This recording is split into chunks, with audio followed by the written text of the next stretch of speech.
নমস্কার, আমি শুভদীপ গোয়াল। ভূতত্ত্বের পক্ষ থেকে আবার লাইভ অন ভূতত্ত্বের আরেকটি এপিসোড।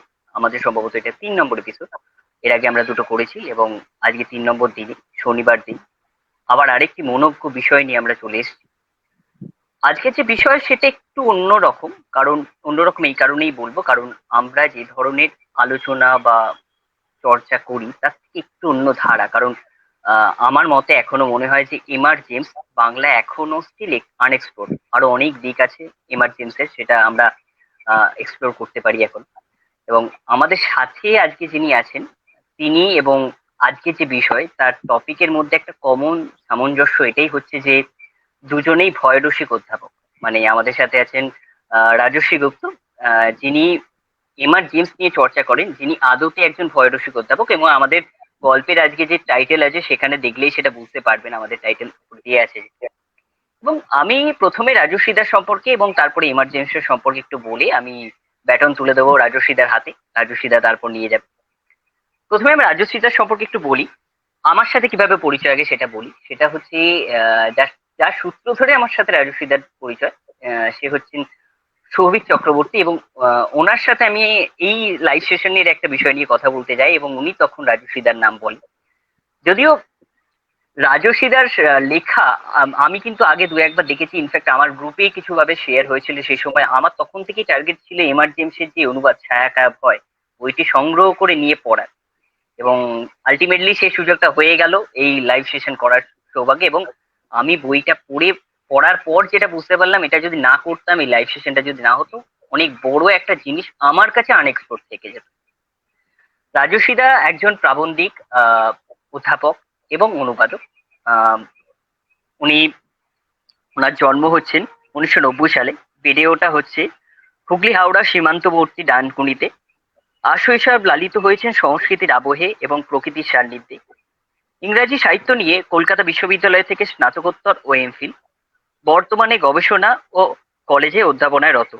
বিভিন্ন ভাষার চর্চা এবং উৎসাহ থেকেই সাহিত্যের অনুবাদ শাখাটিতে প্রবল আগ্রহ বা অনুরাগ। শখে গান শোনা এবং গান গাওয়া, সিনেমা নাটক দেখা, সাংস্কৃতিক ইতিহাসের চর্চা, পড়তে ভালোবাসেন নাটক, প্রবন্ধ এবং অলৌকিক রহস্য ও ইতিহাস ভিত্তিক গল্প। এবার ছোট্ট করে আমি এমআর জেমস সম্পর্কে বলবো, কারণ এমআর জেমস, আমি যে 1 সপ্তাহ ধরে এই সেশনটা করার জন্য, সত্যি কথা বলছি, আমি বিভিন্ন সেশন করেছি তো এতটা পড়তে গিয়ে আন্তরিক এবং সবচেয়ে বড় কথা জড়িয়ে যায়নি। কারণ কোথাও গিয়ে একটা জিনিস মনে হয়েছে, আমি তো এতদিন ধরে ভূতত্ত্ব করছি, ভূতত্ত্বের মূল বিষয় যারা ভূতত্ত্ব এতদিন দেখে এসছে তারা জানেন যে ভূতত্ত্ব মানে হচ্ছে ভৌতিক সাহিত্যের বিভিন্ন ভৌতিক রসের বিভিন্ন কারবারিদের নিয়ে আমাদের কারবার। সত্যি কথা বলতে গেলে ভৌতিক রসের বিভিন্ন দিক খুঁজে দেখা, এবং ভৌতিক রসকে যে সূত্র তত্ত্ব দিয়ে এত সহজ ভাবে বোঝানো যায়, সেটা কিন্তু এমার্জেন্সির, আমি আমার মনে আছে আমি একটা এপিসোড করেছিলাম, ভূতত্ত্বের একটা এপিসোড করেছিলাম ইউটিউবে। এবং সেখানে আমি একটা পয়েন্ট মেনশন করেছিলাম, 5 remarks on the ghost story, যেটা কিন্তু আদৌতি এমার্জেন্সির বিভিন্ন যে গল্পের অনুসৃত অংশ থেকে নেওয়া। উনি কিভাবে একটা ভৌতিক গল্পকে দেখেন বা একটা ভৌতিক গল্পের কি কি দিক হওয়া উচিত, সেইগুলো উনি ব্যাখ্যা করেছিলেন। আজকে সেশনে রাজস্বীদা এইগুলো নিয়ে বিস্তারিত আলোচনা করবেন। তার আমি ছোট্ট কয়েকটা কথা ইমার্জেন্স সম্পর্কে বলে দিই। এমআর জেমস 1862 তে জন্ম এবং মৃত্যু হচ্ছে 1936। এমআর জেমস নামেই বিখ্যাত, কারণ মানে ওনার যে পাণ্ডিত্য ছিল তার মধ্যে সব থেকে উল্লেখ্য যে যে জিনিস সেটা হচ্ছে মধ্যযুগীয় তত্ত্ব এবং পুরাতত্ত্ববাদ, যেটা ওনার লেখার মধ্যে বারবার ফিরে এসেছে। আমি নিজে যখন পড়েছি, আমার প্রথম পড়া বা শোনা দুটো একসাথেই হয়েছে অ্যাকচুয়ালি আর কি। সেটা হচ্ছে রুনের মন্ত্র, যেটা রাজস্বীদার অনুবাদে আমি সম্প্রতি সানডে সাসপেন্সে শুনি এবং তারপরে বইটা হাতে নিয়ে পড়ি। এবং এমআর জেমস পড়তে গিয়ে আমার বেসিক্যালি এমার্জেন্সির সাথে আমি যেটা পেয়েছি, আমার ব্যক্তিগত অভিজ্ঞতা যদি বলি, বহু বাঙালি লেখক, বিশেষত আমি সত্যজিৎ রায়ের নাম করব, হেমেন্দ্র কুমার রায়ের নাম করব, যাদের লেখার মধ্যে খুব ভালো মানে জ্ঞানত কিংবা অজ্ঞানত ভাবে একটা ছাপ কিন্তু এমার্জেন্সির, যে ওই যে 5টা তত্ত্ব বা বিভিন্ন জিনিস, যে কিছু পার্টিকুলার জিনিস, যেমন গল্পের চরিত্র একা কোথাও যাচ্ছে, ঠিক আছে, কিংবা একটা পুরো বাড়ি, একটা ইতিহাস থাকবে গল্পের, ঠিক আছে, একটা সূত্র থাকবে, এই জিনিসগুলো যেন কোথাও গিয়ে এমার্জেন্সির যে ঘরানা, জেমসিয়ান ঘরানা, সেটা কিন্তু প্রিডমিনেন্টলি দেখায়।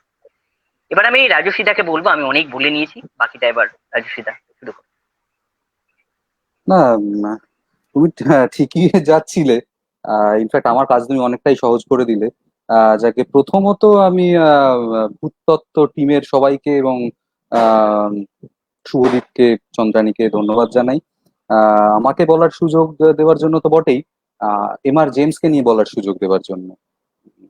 কেননা এমআর জেমসকে নিয়ে আমি একটি কাজ সম্প্রতি করেছি বটে, কিন্তু আমার মনে হয় না এমআর জেমস খুব বহুল চর্চিত একজন মানুষ, বা বহুল চর্চিত বিষয় হিসেবেও খুব বেশি চর্চিত, এমনকি আহ বাংলার হরর প্রেমীদের কাছেও খুব একটা নন, বা এমনি সাহিত্য জগতেও অ্যাজ সাচ নন সেই অর্থে।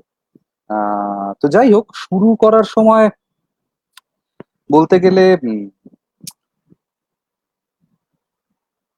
এমআর জেমসের সঙ্গে যে শব্দটা আমরা সাধারণত অ্যাসোসিয়েট করে থাকি সেটা হচ্ছে প্লিজিং টেরর। এই শব্দবন্ধটা প্লিজিং টেরর, এটা ওর নিজেরই সৃষ্টি। এবার শব্দটা আমরা সাহিত্যের পরিভাষায় এটাকে বলি অক্সিমোরন। অক্সিমোরন মানে দুটো পরস্পর বিরোধী শব্দ পাশাপাশি বসেছে। টেরার, ভয়, সেটা আবার প্লিজিং হতে পারে কি করে? আনন্দদায়ক ভয় হতে পারে না? সেটা কিভাবে পারে, বা আদৌ পারে কি না, বা পারলেও কিভাবে পারে, সেইটা নিয়েই আমরা আজকে একটুখানি আলোচনা করব। এমার জেমস সেটা কিভাবে দেখাচ্ছেন সেটা নিয়ে আমি নিজের যতটুকু বুঝেছি একটু বোঝানোর চেষ্টা করব। এই আর কি। আমি নিজেও যে জেমসকে খুব ভালো বুঝে গেছি এতদিনে, তা আমি একবারও দাবি করছি না। আমার নিজেরই হয়তো এখনো পড়া অনেক বাকি রয়েছে। আহ জেমস নিয়ে কথা বলতে গেলে প্রথমেই আমার চোখের সামনে যে ছবিটা ভেসে ওঠে সেটা হচ্ছে একজন অধ্যাপক। শীতের রাত্রে তিনি ইউনিভার্সিটি, প্রাচীন কোনো এক ইউনিভার্সিটির এক কোণের ঘরে একটা নিবু নিবু মোমবাতির আলো জ্বালিয়ে আহ সামনে তার বসে আছে গুটি কয়েক ছাত্র, গুটি কয়েক খুব প্রিয় ছাত্রের দল। তাদেরকে তিনি ভূতের গল্প পড়ে শোনাচ্ছেন, এবং এমন ভূতের গল্প যে পরে তার ছাত্রেরা অনেকেই স্বীকার করেছেন সেরকম ভূতের গল্প তারা কোনোদিন আগে শোনেননি। কেন এই কথাটা আমরা খুব কমনলি ব্যবহার করে থাকি, হাড় হিম হয়ে গেল। এখন এই হাড় হিম হয়ে গেল কথাটার মানেটা কি? সত্যি কি আমাদের হাড় হিম হয়ে যায়, শিরদাঁড়া দিয়ে বরফ নেমে যায়? তা না, এটা একটা একটা অনুভূতি, একটা ভয়ের চরম অনুভূতি। এই যে ছাত্রের, যে ছাত্রদের কথা বলছি তারা অনেকেই বলেছেন পরে ওই ক্লাস, ওই ওই ক্লাস বলছি, সরি, ওই ওই গল্প শোনার আসর থেকে তারা যখন ঘরে ফিরে যেতেন তাদের মনে হতো ওই প্রাচীন ইউনিভার্সিটির করিডোর দিয়ে যাওয়ার সময় কেউ তাদের পিছু নিয়েছে, তারা আর ঘাড় ঘোরাতে পারছেন। এবং তাদের মনে হতো গল্প শুনতে শুনতে তারা গল্পের একটা চরিত্র হয়ে গেছে, গল্পটা যেন তাঁরই গল্প বলা হচ্ছে। কিংবা তাদের মনে হতো গল্পটা যেন কোনো শেষ না, একই সঙ্গে মনে হতো গল্পটা কখন শেষ হবে এবং যেন শেষ না হয়। এইগুলোই হচ্ছে জাদু। সেই অধ্যাপকের নাম মন্টেগু রুডস জেমস। এটা গেল একটা ছবি। এবার শুধুমাত্র হাড়হিম করা ভয়ের গল্প লিখেছেন বলেই তো তাকে নিয়ে এত আলোচনার কিছু থাকতে পারে না, তাই না? বা ওরকম কোট আন কোট হাড়হিম করে দেওয়া ভয়ের গল্প অনেকে লিখেছেন, জেমসের আগেও কিছু লিখেছেন, জেমসের পরেও অনেকে লিখেছেন। তাহলে Y M R James, Y Montague রুডস James? এই কারণে, কারণ তিনি এমন একজন ভূতের গল্প লেখক যার নাম আমরা হয়তো সকলে জানি না, অথচ যার নাম না জেনেও, তার একটি গল্পও হয়তো না পড়েও, তিনি ভূতের গল্প সম্পর্কে যে ফর্মুলা গুলো দিয়ে গিয়েছেন, সবসময় সজ্ঞানেও নয়, সেই ফর্মুলা গুলোর সঙ্গে আমরা সবাই খুব পরিচিত। সারা পৃথিবীতেই খুব পরিচিত আমরা, বাংলাতে তো বটেই। বাংলাতেও যে সবাই খুব জেনে শুনে জেমস পড়ে জেমসের ফর্মুলাকে নিজেদের ভূতের গল্পে নিয়েছেন তা কিন্তু নয়। আহ একটা উদাহরণ দিই, সত্যজিৎ রায়ের গল্পই ধরুন, বাদুড় বিভীষিকা কিংবা নীল আতঙ্ক, অনাথবাবুর ভয়। আপনি দেখবেন কয়েকটা কমন ফ্যাক্টর আছে।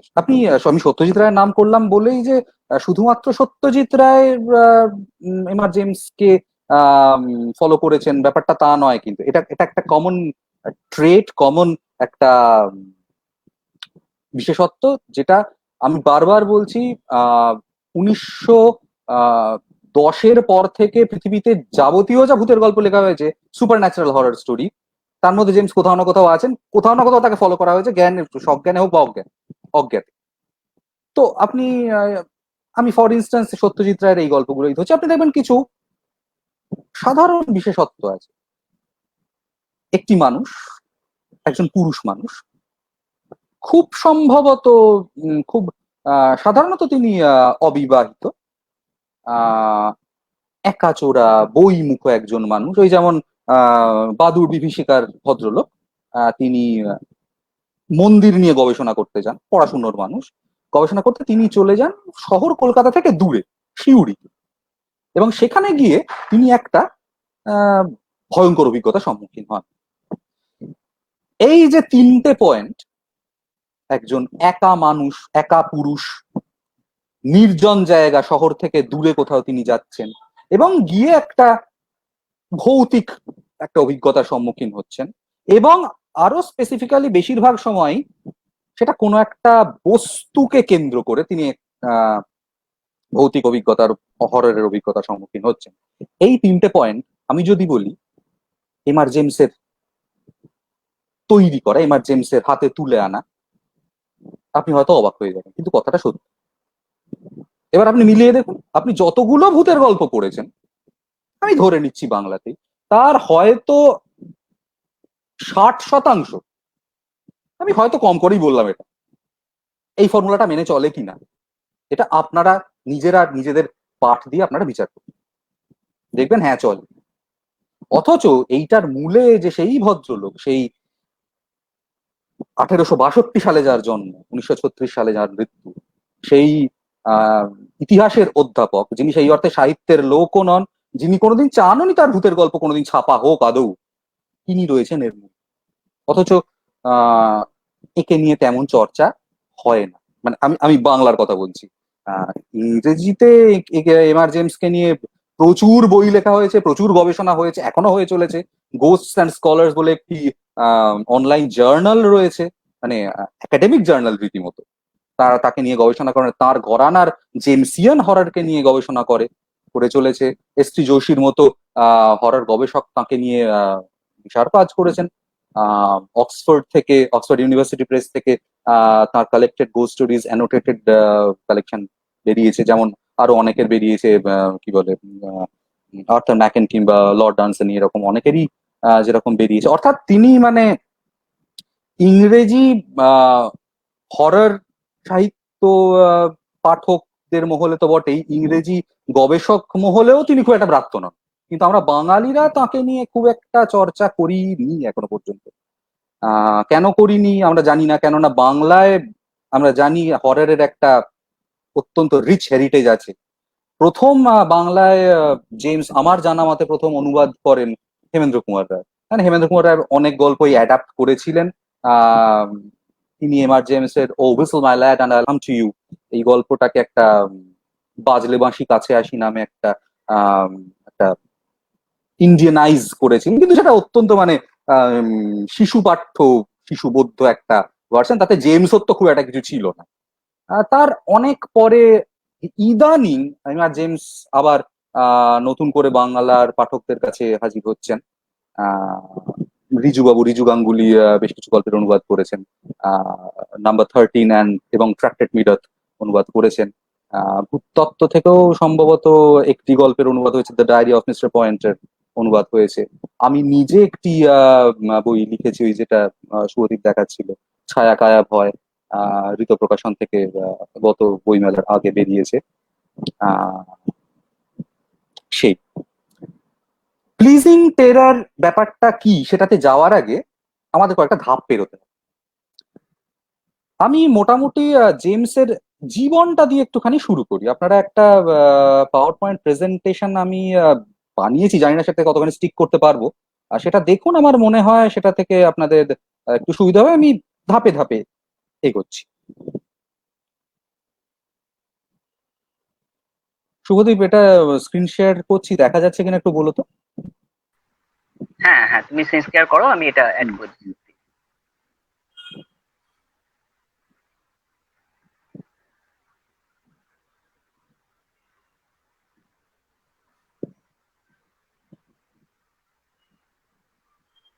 এসেছে কি? হ্যাঁ, এটা চলে এসছে, একটু হয়তো লোড হতে চায়, এটা চলে এসছে। এসেছে? হুম। একদম দেখা এলে যাচ্ছে। বলো, হ্যাঁ। ওকে, ওকে, ওকে, ফাইন। হ্যাঁ হ্যাঁ, দেখা যাচ্ছে, শুরু করো। আচ্ছা, আচ্ছা। আহ 1862 1 আগস্ট কেন্টের গুডনিস্টন গ্রামে তার জন্ম হয়। 1862 সালে তার বাবা হার্বার্ট জেমস, আহ, তিনি অ্যাংলিকান যাজক ছিলেন। তিনি সপরিবারে চলে যান কেন্ট থেকে সাফোকে, দক্ষিণ ইংল্যান্ডে, গ্রেট লিভারমেয়ার গ্রামে। এই সাফোকের গ্রেট লিভারমেয়ার গ্রাম বা সাফোকের উপকূল, যেখানে জেমসের ছোটবেলা কেটেছিল, বারবার করে তার গল্পে ফিরে ফিরে এসেছে। যেমন ও হুইসল মাই ল্যাড অ্যান্ড আইল কাম টু ইউ, কিংবা ওয়ার্নিং টু দ্য কিউরিয়াস, এই গল্পগুলো যেমন বারবার করে সাফক উপকূল ফিরে এসেছে। পটভূমির ব্যাপারে পরে আবার আসছে। তো এইবার দেখুন, পরের গুলো যেগুলো আসছে সেগুলো তার ছাত্র হিসেবে তার কৃতকার্য হওয়ার ফিরিস্তি।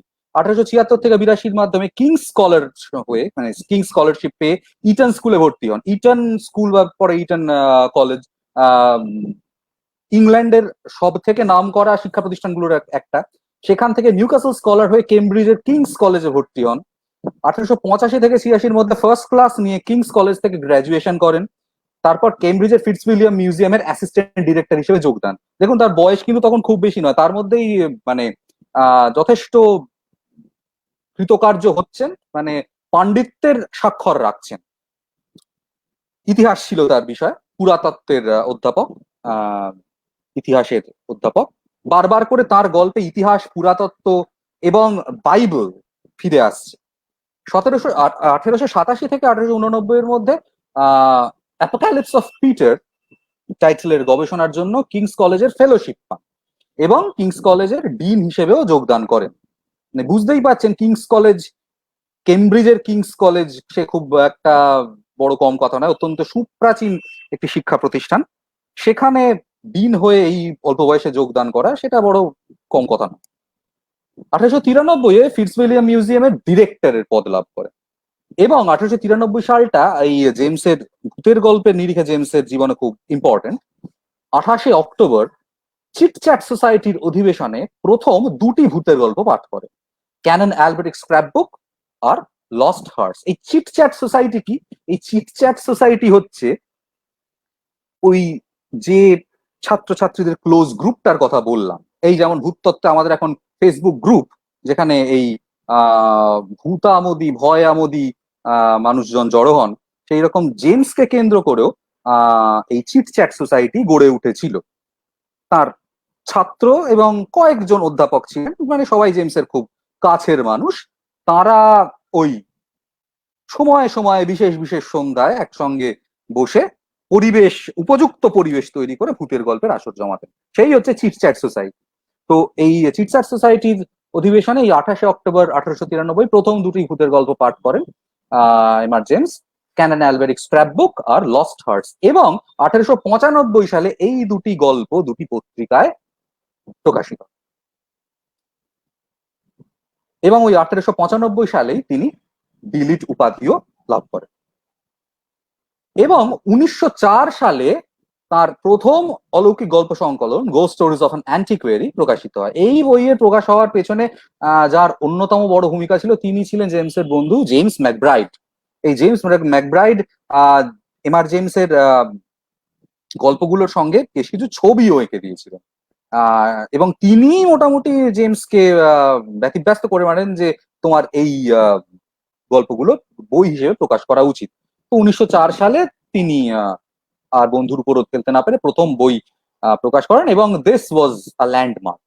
1905 সালে কিংস কলেজের প্রভোস্ট হিসেবে নির্বাচিত হন। 1911 সালে দ্বিতীয় ভূতের গল্পের সংকলন মোর গোস্ট স্টোরিজ অফ অ্যান অ্যান্টিকুয়ারি প্রকাশিত হয়।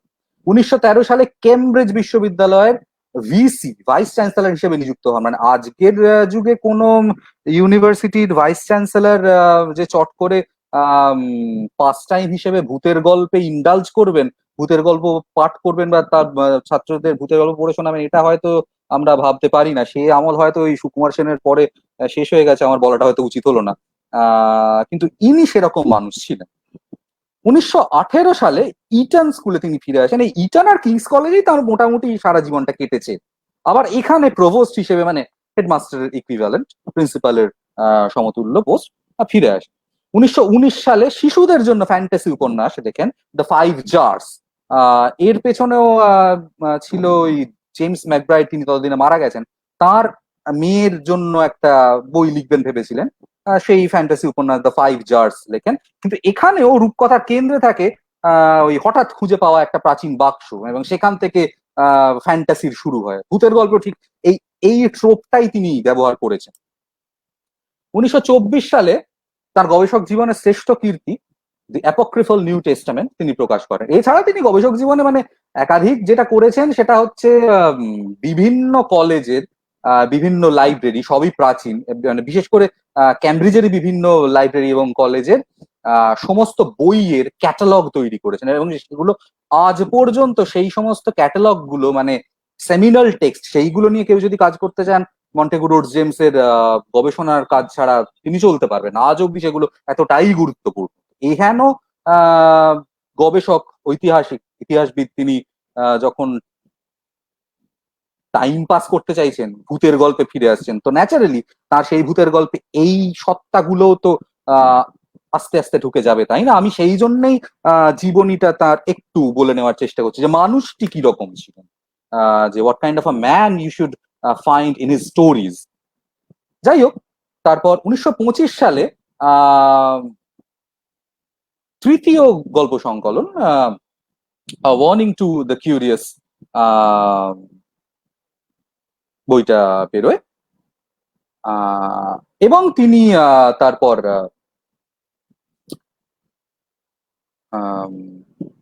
এখানে দক্ষিণ খ্রিস্টীয় মঠের ধ্বংসাবশেষের বিবরণ দিয়ে ভ্রমণ সহায়ক বই, আবিজ ইত্যাদি ইত্যাদি লেখা আছে, ওইগুলো অত ইম্পর্টেন্ট নয়। 1926 সালে তিনি একটা স্মৃতিকথা লেখেন, ইটন অ্যান্ড কিংস, যে দুটো শিক্ষা প্রতিষ্ঠানে তার সারা জীবন কেটেছে বেসিক্যালি, সেইগুলো নিয়ে।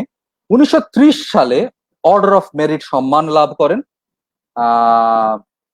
ভ্রমণ সহায়ক বই সাফোক অ্যান্ড নরফোক লেখেন, এবং যে বইটা চট করে পাওয়া যায় না এখন, সেইটা এই মানুষটি ছোটদের জন্য হান্স ক্রিশ্চিয়ান অ্যান্ডারসনের রূপকথার অনুবাদ 42 স্টোরিজ লেখেন।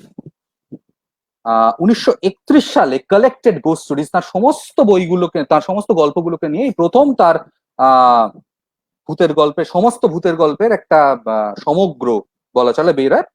পরে তার আরো 3-4টে গল্প লেখা হয়েছিল, সেগুলো অনেক পরে এই গল্পের মধ্যে ইনক্লুডেড হয়। 1936 সালে 12ই জুন ইটনে মৃত্যু হয় মন্টেগু রোডস জেমস। আমি বোধহয় একটা পয়েন্ট মিস করেছি। 1919 সালে তার আর একটা বই the thin ghosts and other stories প্রকাশিত হয়। মোদ্দা কথা, তার জীবিতকালে তার 4টি ভূতের গল্পের কালেকশন বের হয়, এবং পঞ্চম বইটি এই প্রথম 4টিকে একত্র করে। তো এই মানুষটি ইতিহাসের পণ্ডিত হলেও মধ্যযুগের ইতিহাসে তার আগ্রহ, মধ্যযুগ এবং খ্রিস্ট ধর্মের ইতিহাস নিয়ে তার কারবার। তিনি একজন লিডিং অথরিটি বলে গণ্য হতেন। এমনকি তার গবেষণার উপর ভিত্তি করে বারি সেটেলমেন্টসে 1902 সালে একটা খনন কার্য শুরু হয়, সেখান থেকে এক ধর্মীয় সমাধিক্ষেত্রের সন্ধান মেলে। এই সমাধিক্ষেত্র আবার তিনি বারবার করে তার পরের দিকের গল্পগুলোতেও ফিরিয়ে এনেছেন।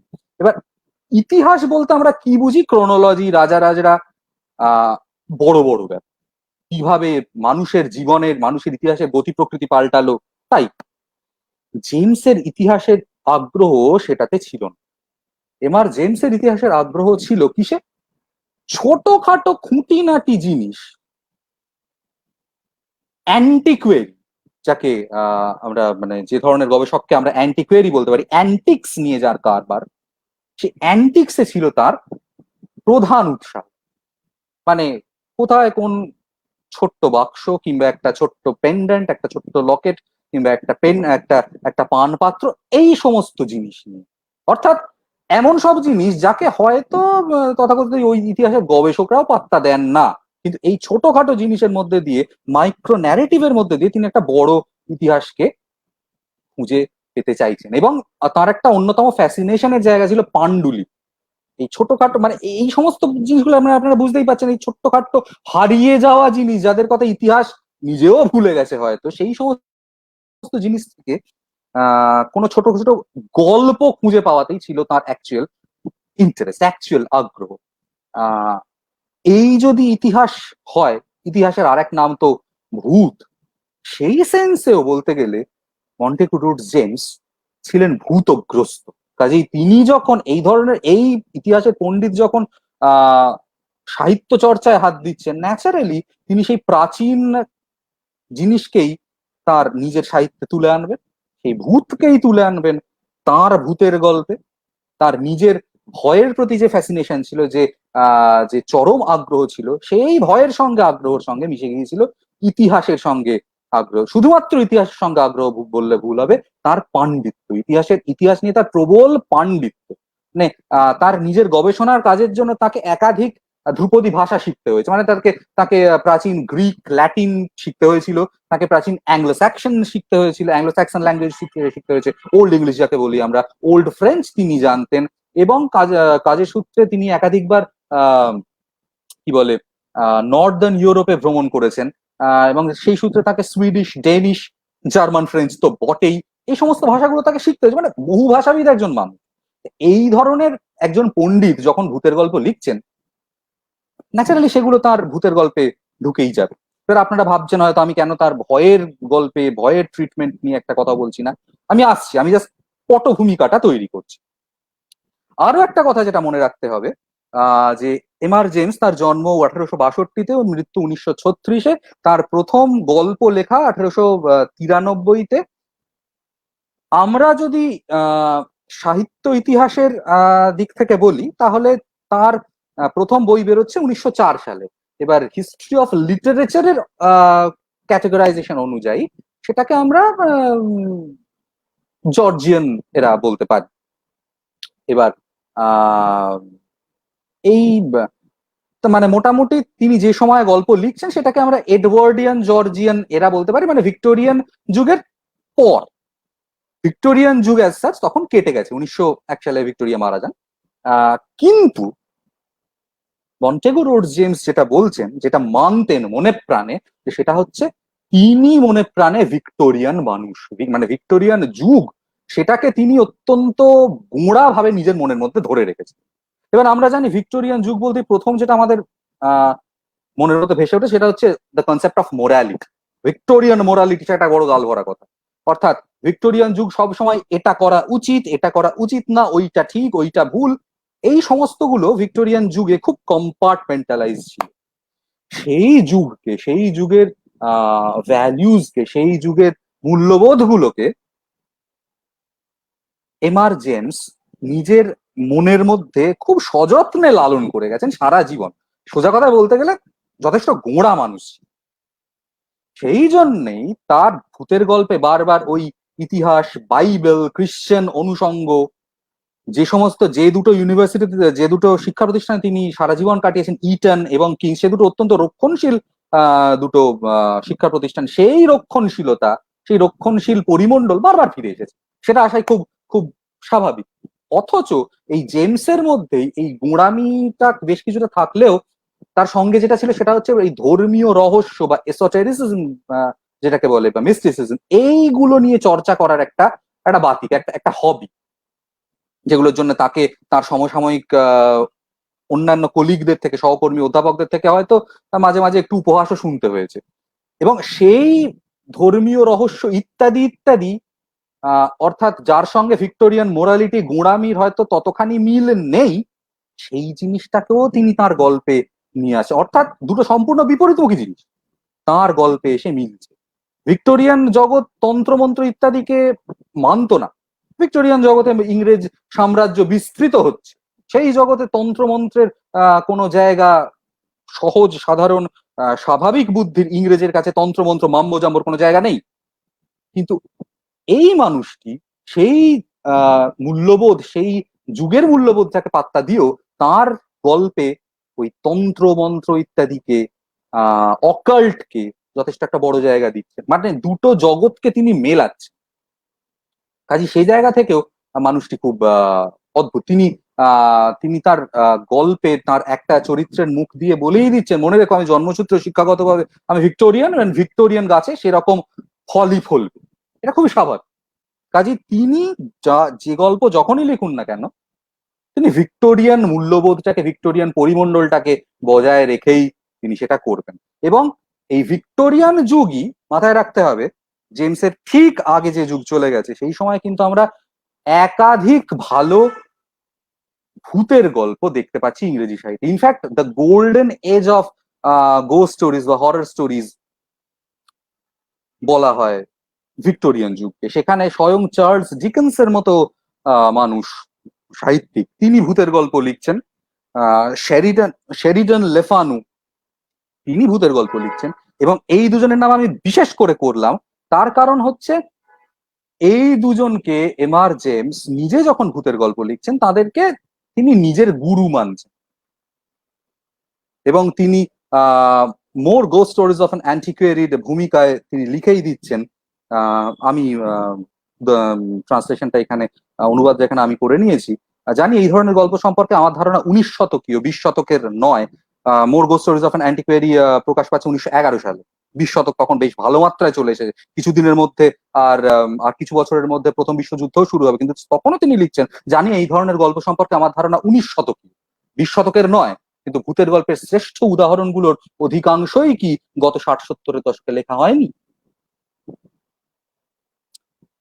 গত এবং তার ঠিক আগে ভিক্টোরিয়ান এজে, মানে ভিক্টোরিয়ান যুগেই আটলান্টিকের ওপারে যে মানুষটি হরর স্টোরি লিখছেন তিনিও কিন্তু আর এক দিকপাল, তার কথা ভুলে গেলেও চলবে না।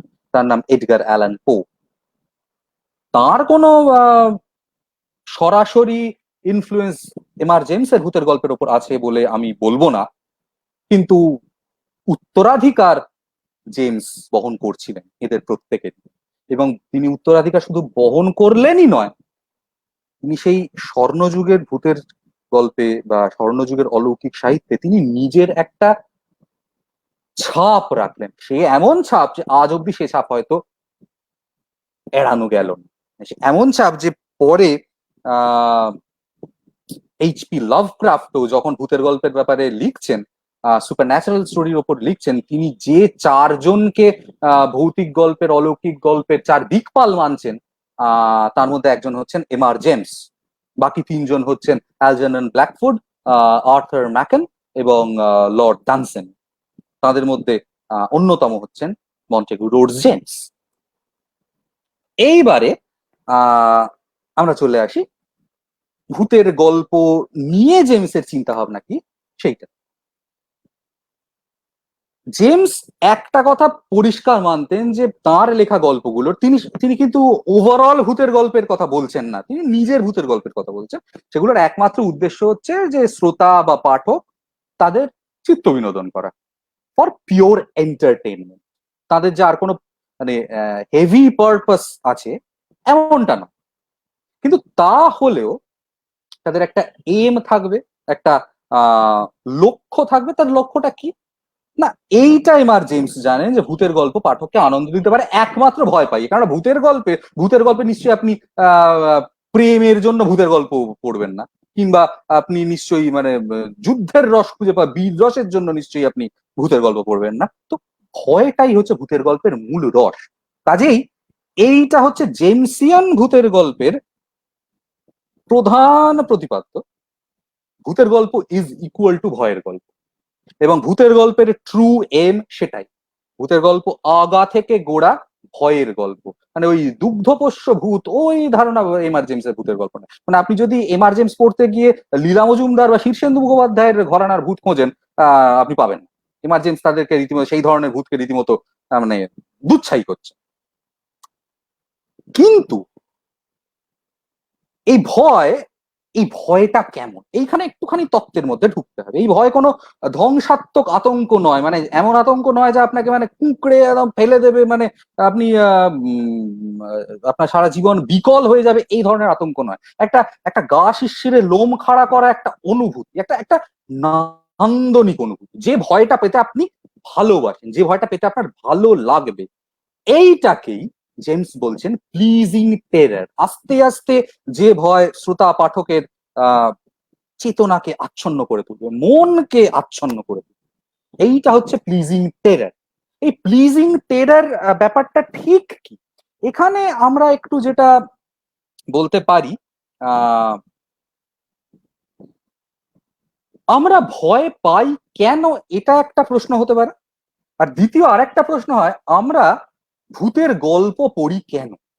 আমি স্ক্রিন শেয়ারটা আপাতত একটু অফ করছি, এই ব্যাপারটা একটুখানি বলে নিয়ে তারপর আবার ফিরবো এটাতে। যখন আমরা ভূতের বই পড়ি, আমরা ভূতের কেন, আমরা হরর যে কোনো সাহিত্য পড়ি, আমরা ভয় পেতে চাই। আচ্ছা, আমরা কেন ভয় পেতে চাই, কেন আমরা সাহিত্যর মধ্যে একটা এই ভয়াল রসকে নিয়ে এসেছি। আমরা তো আসলে ভয় পেতে চাই না। আর যদি আপনি আমি কথার কথা বলছি, যদি ওই হঠাৎ করে আপনার অন্ধকার গলিতে আপনার সামনে গাছ থেকে একটি ব্রহ্মদৈত্য নেমে আসে সত্যিকারে, আপনি তো ভয় পাবেন, কিন্তু আপনি কি সে ভয়টা পেতে চান? চান না। কিংবা আহ আপনি বাড়িতে একা আছেন, আপনি জানেন সত্যি সত্যি আপনার বাড়ির চারদিকে একটি সিরিয়াল কিলার ঘুরছে, আপনি কি সেই পরিস্থিতিটা আদতে চান আপনার জীবনে? চান না তো। কিন্তু তাও আপনি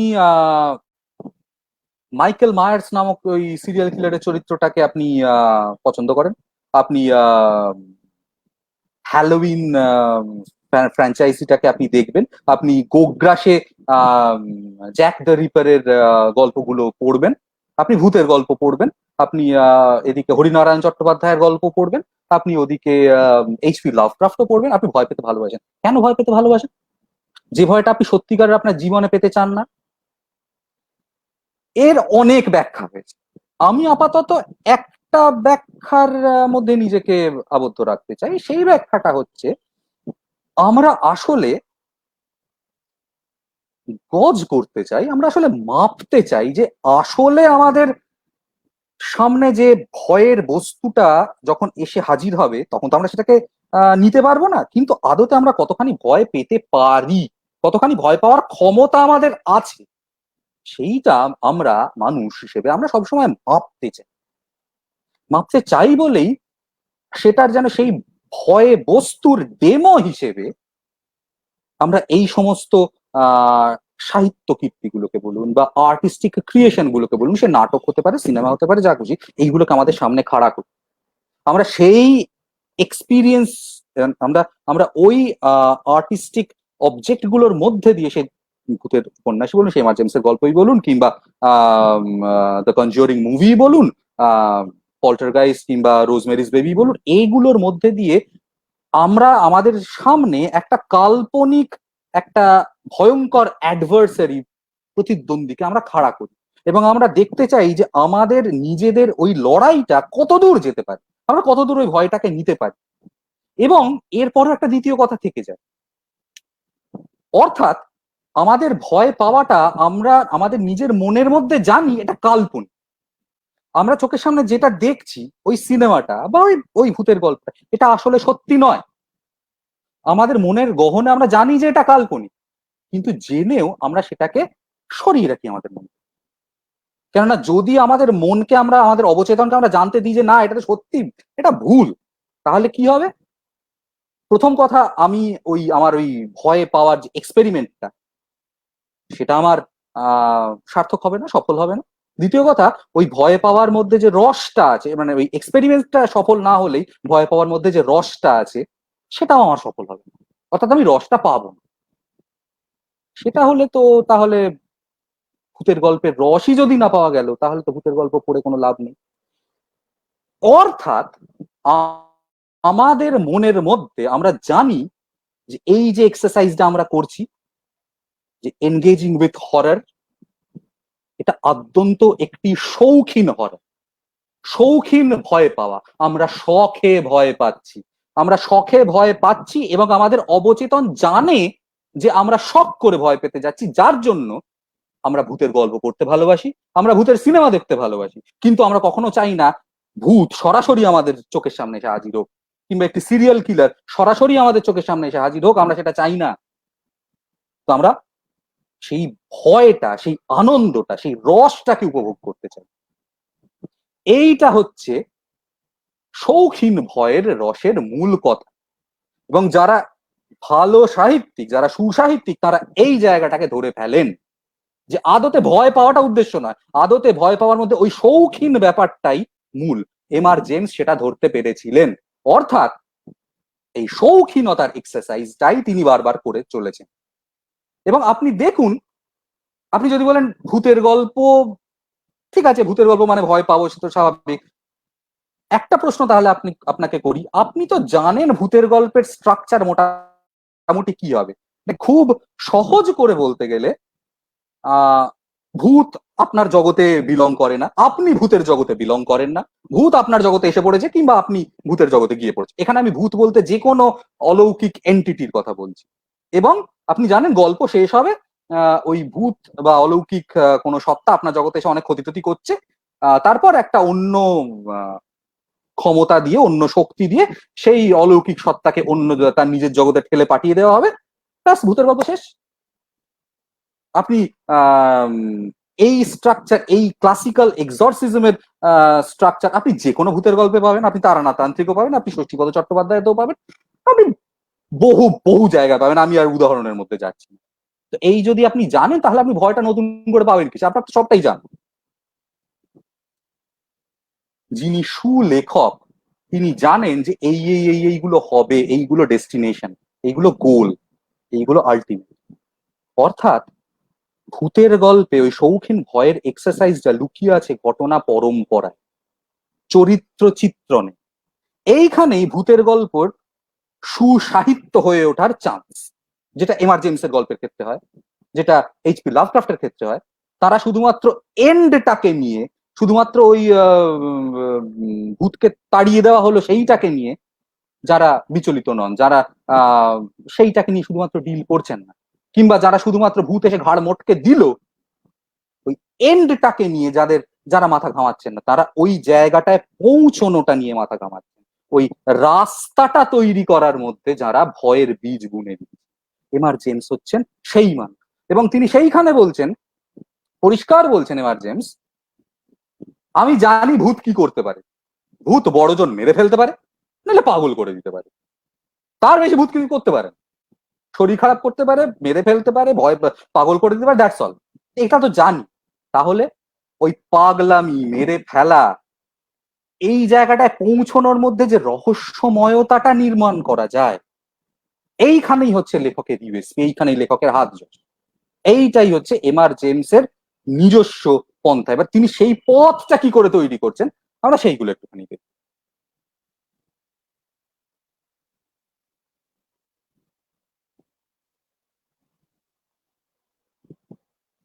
এমআর জেমস ভূতের গল্পকে সার্থক করার জন্য প্রথম দুটো উপায় বলে দিচ্ছেন। আপনি দেখুন, এই যে এই যে ফর্মুলাগুলো, সেটা ওটা স্লাইডে করে দাও। হ্যাঁ করে দিয়েছি, হয়েছে, এখন এসেছে তো। এই যে ফর্মুলাগুলো এখনো যারা আজকের দিনে যারা ভূতের গল্প লিখছেন বা লিখবেন, তারা যদি এই ফর্মুলাগুলো একটু মেনে চলেন, তাহলে তাদের সাহিত্য বেশ ভালো হবে আমার মনে হয়। ভূতের গল্পকে সার্থক করে তোলার জন্য প্রধান দুটো উপায় হচ্ছে, গল্পের পটভূমিকার পাত্রপাত্রীকে অতি অবশ্যই বাস্তবের মাটি ঘেঁষা সাদা মাটা হতে হবে। মানে যার সঙ্গে আপনি পাঠক হিসেবে নিজেকে আইডেন্টিফাই করতে পারেন। এবং কেন তাকে সাধারণ হতে হবে? ভূত তো আপনার কাছে অপরিচিত, ভূত তো রোজ রোজ আসবে না আপনার জীবনে। ভূত অসাধারণ, বা বলতে গেলে অতি সাধারণ, সুপার ন্যাচারাল। তো সেই অতি সাধারণ লৌকিকের মধ্যে অসাধারণ অতিলৌকিকের আবির্ভাব না হলে তো কন্ট্রাস্টটা জমবে না।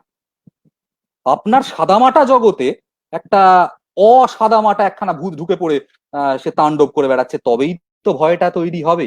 অর্থাৎ আপনি যে চরিত্রগুলো পটভূমিগুলোকে যতটা সাদামাটা, যতটা আপনার পরিচিত করে রাখবেন, আপনার গল্পে ভয়ের ফুল ফোটার চান্স তত বেশি। আর দ্বিতীয়ত, এটা জেমসের বক্তব্য, ভূতকে, ভূত মানে অলৌকিক সত্তা, তাকে অত্যন্ত অত্যন্ত বেশি পরিমাণে অমঙ্গলজনক, বিদ্বেষ পরায়ণ, খারাপ হতে হবে, নইলে তো এই টাসেলটা জমবে না। ভূতের গল্প মানে ভয়ের গল্প তো, শৌখিন ভয়ের গল্প মানে তো আপনাকে at the end of the day আপনাকে তো জিততে হবে, তাই না? আপনি তো দেখতে চাইছেন আপনি কতখানি নিতে পারেন, এবং আপনি জানেন যে ভূতের গল্প মানে এই পুরোটা সাজানো, এবং শেষে ভূতকে হারতেই হবে, তাই তো? কাজে হারতেই যদি হবে, স্বপ্নেই যখন পোলাও খাচ্ছি তখন ঘি ঢালতে কোনো বাধা নেই, অর্থাৎ ভূতকে ম্যালিশিয়াস ম্যালিগন্যান্ট হতে কোনো বাধা নেই। যত খারাপ হয় ততই ভালো, ততই ভালো, ততই আমাদের জিতের সম্ভাবনাটা ততই বেশি। এবং এটার পেছনে একটা মোরাল রিজনও আছে, আমি সেটাতে পরে আসবো। ভিক্টোরিয়ান মোরালিটি, যে মোরালিটি ঠিক ভুলের বিচার খুব করে, সেই ঠিক ভুলের বিচারের মধ্যে ভূতকে খারাপ হতে হয়, কেননা সে অশুভ শক্তির পরিচায়ক। কিন্তু শুধুই কি অশুভ শক্তির পরিচায়ক, আমি সেটাতে পরে আসবো। ভূত, এমার জেমসের অত্যন্ত ভয় পাওয়ানো, অমঙ্গলজনক, বিদ্বেষ পরায়ণ ভূতও সব সময় অশুভের পরিচায়ক নয়, সেটাতে পরে আসবো। এবং এখানে এই কেন্দ্রীয় চরিত্রগুলো ভীষণ ইম্পর্টেন্ট। জেমস চান পাঠককে তার কেন্দ্রীয় চরিত্রের সঙ্গে একাত্ম বোধ করাতে হবে, নইলে পাঠক ভয়ের রসটা আস্বাদন করতে পারবে না। চরিত্রের মতো ওই ওই ওই গা শিরশিরে ভয়টা, ওইটা অনুভব করতে পারবে না।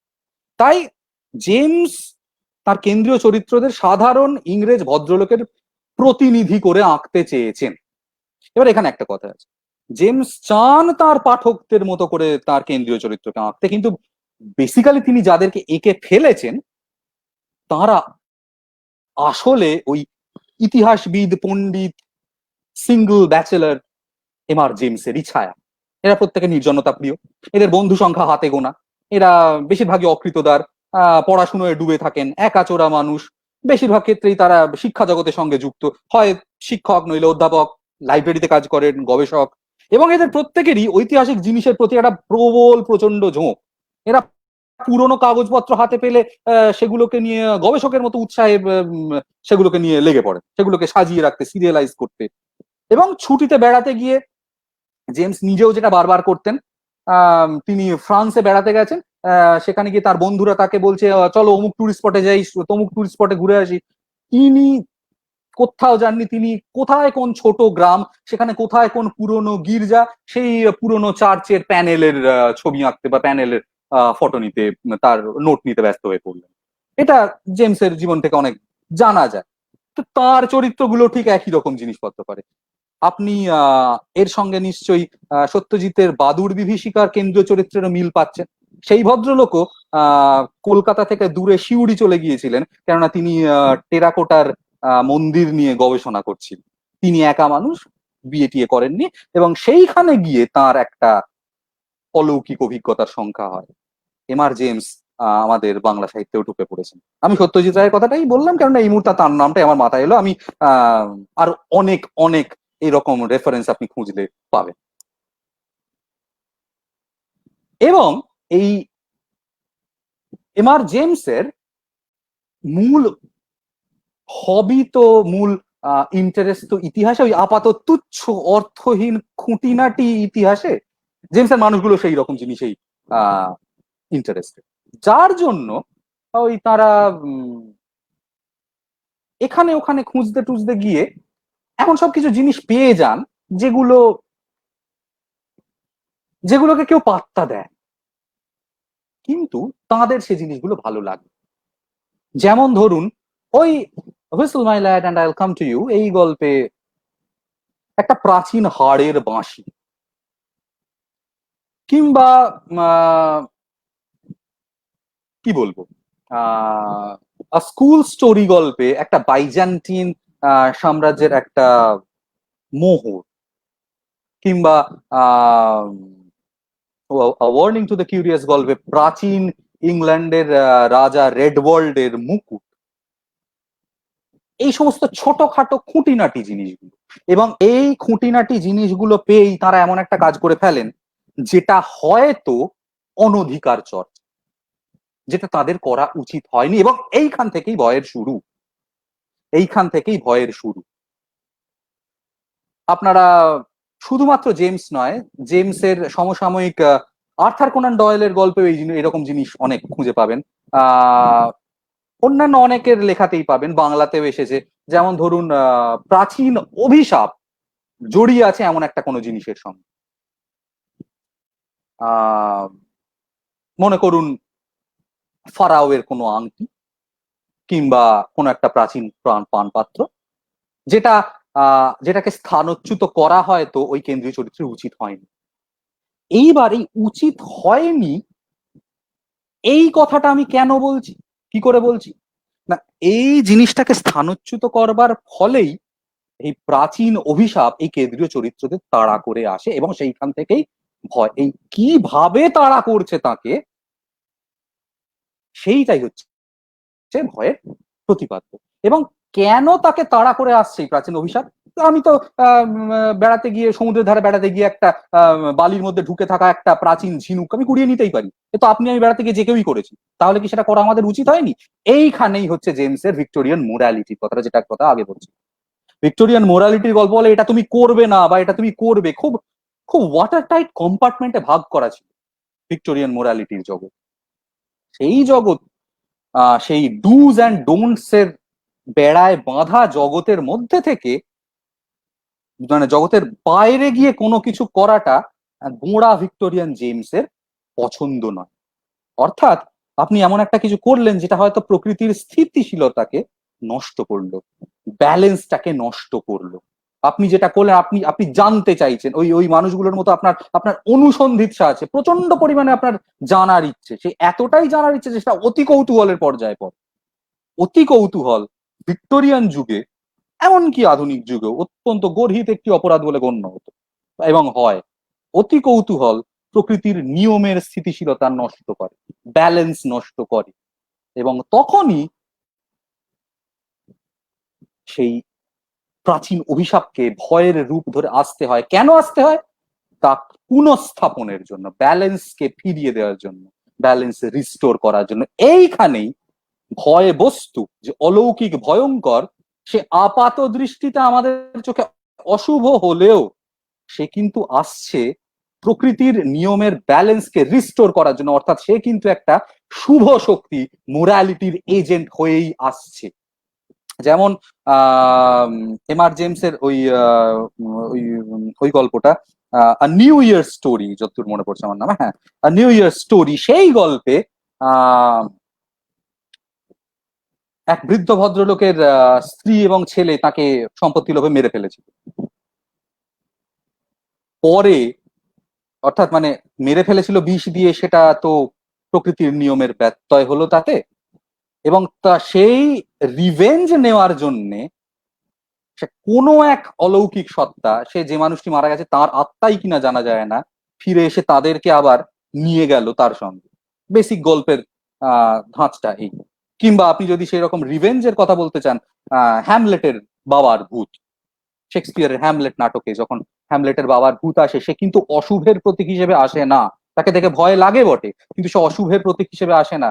সে যে অনৈতিক কাজটা হয়েছে, দ্যাট ইজ হ্যামলেটের পিতাকে হ্যামলেট ক্লদিয়াস মেরে ফেলেছে, মেরে অনৈতিকভাবে হ্যামলেটের মা গার্ট্রুডকে বিবাহ করে ডেনমার্কের রাজত্ব অধিগ্রহণ করেছে, সেই অনৈতিক কাজের প্রতিবিধান করতে, প্রতিশোধ নিতে বলতে আসে হ্যামলেটকে হ্যামলেটের বাবার ভূত। তাহলে এই ভূতকে কি আমি চট করে অশুভ বলতে পারি? পারি না।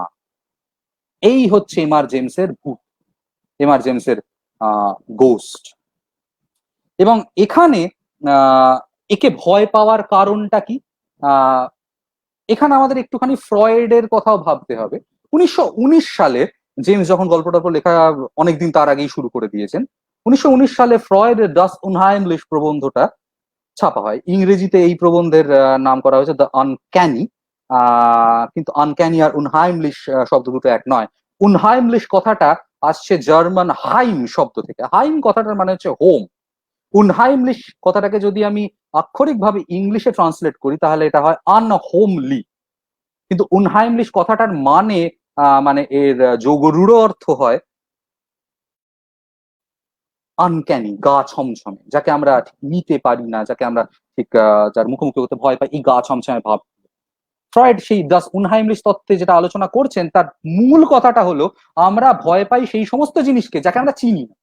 আমরা যাকে চিনি না, যে যে যে সমস্ত জিনিসের সঙ্গে আমাদের কোনো পরিচয় নেই, সেই অপরিচিত জগৎকে আমরা ভয় করি। সেই অপরিচিত জগতের মধ্যে যা খুশি থাকতে পারে, যা কিছু থাকতে পারে, কিন্তু আমরা ভয় পাই যে এই অপরিচিত জগৎ থেকে কিছু একটা, বা এই অপরিচিত জগতের সঙ্গে যদি আমাদের একটা যোগাযোগ স্থাপিত হয়, তাহলে আমাদের চেনা যে জগৎটা, যেটাকে আমরা আমাদের নিজের মনের মতো করে সাজিয়ে নিয়েছি যুক্তি দিয়ে, জ্ঞান দিয়ে, কল্পনা দিয়ে, সেই জগৎটার স্টেবিলিটিটা, সেই স্থিতিটা, অস্তিত্বটা, সেই স্টেবিলিটিটা নষ্ট হয়ে যাবে। এই নষ্ট হয়ে যাওয়াটাই আমাদের ভয়। আমরা যে জিনিসটাকে দেখুন, ভূতের ভূতের গল্পের মূল ব্যাপার, ভয়ের জায়গাটাই হচ্ছে এই, আপনি ভূতকে চেনেন না, আপনি থাকেন বাড়িতে, আপনি তাল গাছের ডগায় কিংবা নিম গাছ বা শেওড়া গাছে থাকেন না, একটা এনটিটি সে নাকি ওই নিম গাছ আর শেওড়া গাছ আর বেল গাছে থাকে। এটা তো আপনার চেনা জগৎ না। সেই চেনা জগতের, সেই অচেনা জগতের এনটিটিটা যদি আপনার জগতে ঢুকে পড়ে, ন্যাচারালি আপনার অস্তিত্বটা বিপন্ন হবে। কাজে এই সাধারণ ইংরেজ পুরুষ যাদেরকে জেমস আঁকতে চাইছেন, বা আপনি আমি সাধারণ মানুষ, আমরা তো এই এই এই ভূতের জগৎটার মধ্যে বিলং করি না। কাজে সেখান থেকে যদি কেউ এসে পড়ে আমাদের, সে যতই সেই প্রকৃতির ব্যালেন্সের পুনঃস্থিতির জন্য, পুনঃস্থাপনের জন্য, আমরা তাকে ভয় পাবই। এবং এর মধ্যে দিয়েই যেন জেমস ওই সেই মোরালিটির কথা দিয়ে আবার ফিরে যেতে হয়। জেমস যেন বলতে চান, তুমি জানতে চাইছো ভালো কথা, তুমি জ্ঞান লিপসা তোমার আছে, খুব ভালো কথা, দেখো সেটা যেন বাড়াবাড়ি পর্যায়ে না হয়। জেমস যেন দেখাতে চাইছেন এই মানুষটা প্রবল জ্ঞান চর্চার মধ্যে গিয়ে এই রকম একখানা উনহাইমলিশ আনক্যানি বিপদের মধ্যে পড়েছে, অলৌকিক একটা বিপদের মধ্যে পড়েছে, যার জন্য তার প্রাণ নিয়ে টানাটানি পড়েছে। তুমি পাঠক এটা করো না। এটা মানে অনেকটা সেই গ্রিক ট্র্যাজেডির মতো। গ্রিক ট্র্যাজেডির একটা অন্যতম লেখার পেছনে একটা অন্যতম পারপাস তো ছিল এই যে সামনে বসে থাকা দর্শকদের দেখানো যে গ্রিক ট্র্যাজেডির যে মূল কেন্দ্রীয় চরিত্র, দ্য ট্র্যাজিক হিরো, সে একজন বিশাল বড় মাপের লার্জার দ্যান লাইফ ক্যারেক্টার। যেমন রাজা ইডিপাস, তার মতো একজন বিরাট চরিত্র, তার এক চরিত্র একটা সাধারণ ভুলের জন্য তার এই চরম পতন হয়েছে, তাকে নিজের হাতে নিজেকে অন্ধ করে ফেলতে হলো। তুমি যদি এই রকম ভুল করো হে গ্রিক দর্শক, তাহলে তোমারও এই পরিস্থিতি হবে, তোমারও এই পরিণতি হবে, এই পরিণতি হবে। তুমি এই ভয়টা করো, তুমি এই ভুলটা করো না।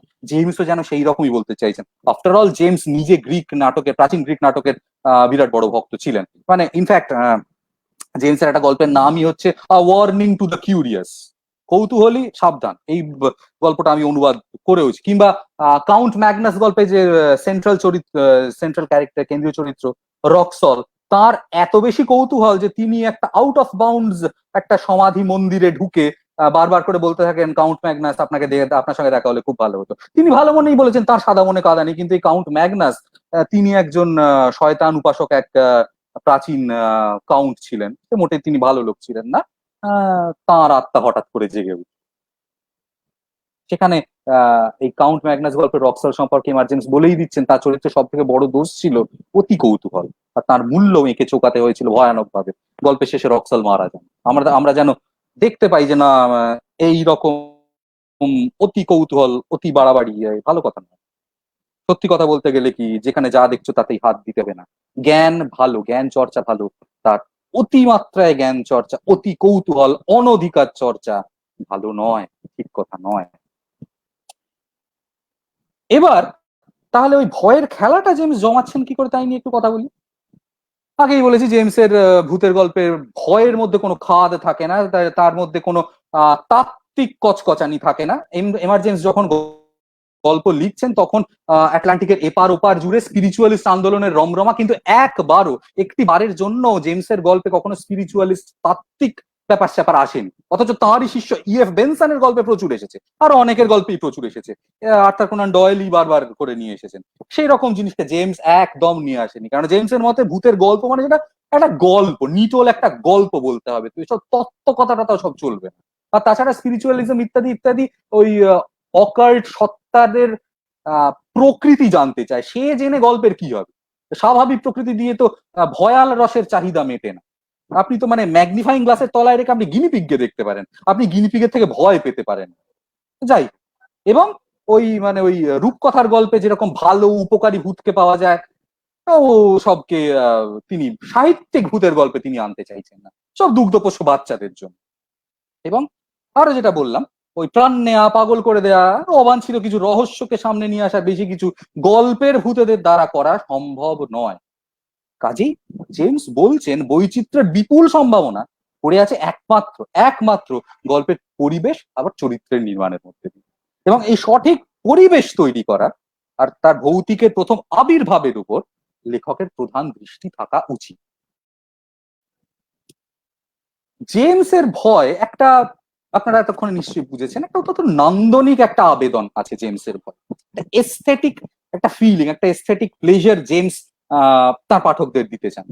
এইখানে এই এস্থেটিক মূলটার জন্যই জেমসের গল্পকে বা জেমসকেই বলা উচিত, মানুষ জেমসকেও আমরা রোমান্টিক আন্দোলনের সঙ্গে হয়তো কোথাও একটা মেলাতে পারি।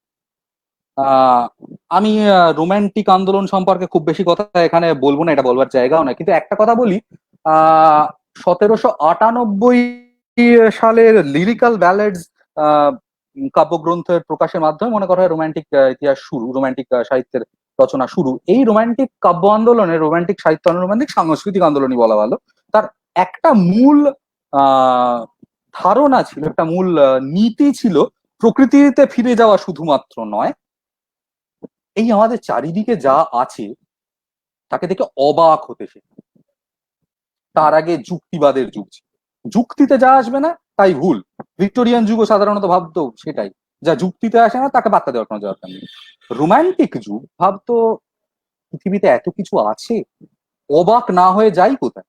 এই অবাক হওয়ার মধ্যেই মানুষের সত্তার, মানুষের সার্থকতা লুকিয়ে রয়েছে। সেই অবাক হওয়ার সাহিত্য রোমান্টিক যুগ শুরু করে, এবং এই অবাক হওয়ার ঠিক উল্টো পিঠেই যেটা থাকে সেটা হচ্ছে রহস্যময়তা। পৃথিবীতে এত কিছু আছে, তার কত কি তো জানি না, অর্থাৎ সেই কত কি জানি না তাকে দেখে আমি অবাক তো হবই, তার মধ্যে সেই রহস্যময় অজানাকে জেনে আমার একটু একটু ভয়ও করবে, যেটাকে ইংলিশে বলা হয় AWE, ভয় মিশ্রিত শ্রদ্ধা, সেইটা হবে। এবং এই ভয় মিশ্রিত শ্রদ্ধার মধ্যে থেকেই, অজানা জগৎকে শ্রদ্ধা করা থেকেই গথিক সাহিত্যের আসা, গথিক সাহিত্যের শুরু। এবং এই গথিক সাহিত্যই আজকের দিনের হরর সাহিত্য, ভূতের সাহিত্য, অলৌকিক সাহিত্য, ভৌতিক গল্পের সমস্ত কিছুর মূল, সমস্ত কিছুর গোমুখ হচ্ছে ওই গথিক লিটারেচার, গথিক রোমান্স। যে গথিক রোমান্সের কেন্দ্রে থাকতো একটা পোড়ো বাড়ি কিংবা একটা প্রাচীন দুর্গ, অন্ধকার প্রাসাদ গির্জা, তার অন্ধকার রহস্যময় গলি অলিন্দ, করিডোরস, কোথাও গোপন সুড়ঙ্গ আছে, ডানজিয়ান্স আছে, সেই ডানজিয়ান্স থেকে রাত বিরেতে চিৎকার শোনা যায়, কার চিৎকার জানা যায় না, মাঝে মাঝে সেখানে ভৌতিক ছায়া দেখা যায়, কঙ্কালদের নাচতে দেখা যায়। এই সমস্ত এই সেন্সেশনাল এই সেটিংস দিয়ে তৈরি করা হতো গথিক রোমান্স। এবং সেখানে গল্পের কেন্দ্রীয় চরিত্ররা সেখানে নানান রহস্য সমাধানের চেষ্টা করছে, অনেক ম্যাজিক্স, অনেক সরসারির কেন্দ্রবিন্দু হচ্ছে সেই প্রাচীন পোড়ো দুর্গ, প্রাসাদ ইত্যাদি। সেখানে একটি টিপিক্যাল লেডি ইন ডিস্ট্রেস থাকবে, একজন তাকে উদ্ধার করতে হবে একজন নায়ক, ইত্যাদি ইত্যাদি। তো এইখান থেকে আসছে গথিক উপন্যাস। আর গথিক উপন্যাসের প্রধান লেখকদের মধ্যে হোরেস ওয়ালপোল, তার লেখা প্রথম দ্য কাসল অফ ওট্রান্টো হচ্ছে প্রথম গথিক উপন্যাস। তারপরে Ann Radcliffe, Matthew Lewis, William Beckford, Charles Maturin, অনেকে অনেকে অনেকে লিখেছেন। এবং এরাই প্রথম ভয় নিয়ে সিরিয়াসলি সাহিত্যে কারবার শুরু করে। ইনফ্যাক্ট মেরি শেলির ফ্রাঙ্কেনস্টাইন এবং ব্রাম স্টোকারের ড্রাকুলা গথিক লিটারেচার, এগুলো অনেক পরে লেখা হচ্ছে। এগুলো 19 শতকের, একটা 19 শতকের গোড়া এবং একটা 19 শতকের একদম শেষে লেখা হচ্ছে। গথিক লিটারেচার শুরু হয়েছিল অষ্টাদশ শতকের মাঝামাঝি। 1764-তে প্রথম হোরেস ওয়ালপোলের কাসল অফ অট্রান্টো লেখা হয়। তো এই ফ্রাঙ্কেনস্টাইন, ড্রাকুলা এইগুলো পর্যন্ত গথিকের সব থেকে ভালো উদাহরণ বলা যায়। এবং শেরিডান লে ফানু, যাকে জেমস গুরু মানতেন, তিনিও একাধিক এইরকম গথিক সেটিংস মেনে অনেক গল্প লিখেছেন। যেমন ক্যামিলা অন্যতম প্রধান ভ্যাম্পায়ার উপন্যাস, উপন্যাস বলাটা ভুল, বড় গল্পই হয়তো আজকের দিনে বলা উচিত। কিংবা ডিকন দ্য ডেভিল ইত্যাদি ইত্যাদি। শলকেন দ্য পেইন্টার, যেটা থেকে আমাদের হেমেন্দ্র কুমার রায় অসাধারণ অ্যাডাপ্টেশন করেছিলেন, মোহনপুরের শ্মশান, এইরকম। তো এই এখানে আবার মাথায় রাখতে হবে, এমআর জেমস তিনিও কিন্তু ইতিহাসের পণ্ডিত, তিনি আবার মধ্যযুগের ইতিহাসের পণ্ডিত। যে মধ্যযুগীয় আবহকে নির্মাণ করা রোমান্টিক যুগের একটা বড় জায়গা ছিল। মানে রোমান্টিক যুগের যারা ঐতিহাসিক উপন্যাস লিখছেন, যেমন স্যার ওয়াল্টার স্কট, কিংবা কবিতা লিখছেন যখন স্যামুয়েল টেলর কোলরিজ, তিনি মানে তারা এই মধ্যযুগীয় আবহকে পুনর্নির্মাণ করে তোলাটাকে একটা বড় কাজ মনে করছেন, যেটা আমরা ওয়াল্টার স্কটের আইভান হতে পাচ্ছি, কিংবা স্যামুয়েল টেলর কোলরিজের ক্রিস্টাবেল, কিংবা রাইম অফ এনশিয়েন্ট মেরিনার, এই সমস্ত কাব্যগুলোই পাচ্ছি। সেখানে শুধুমাত্র মধ্যযুগীয় আবহ না, ভয়ের আবহও চলে আসছে।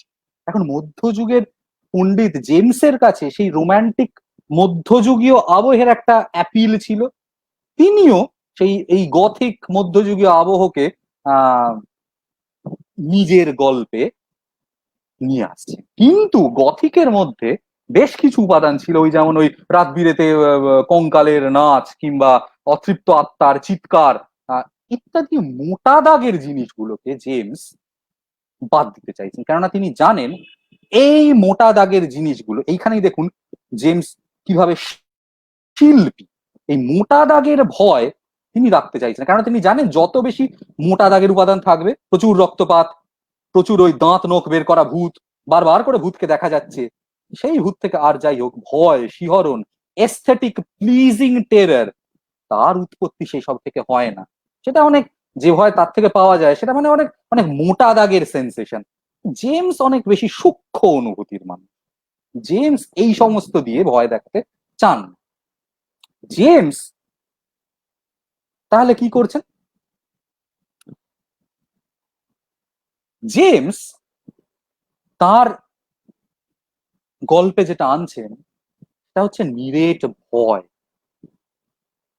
পরিমিতি, সবই থাকবে তার গল্পে, কিন্তু অত্যন্ত অল্প পরিমাণে, যতটুকু দরকার ততটুকুই।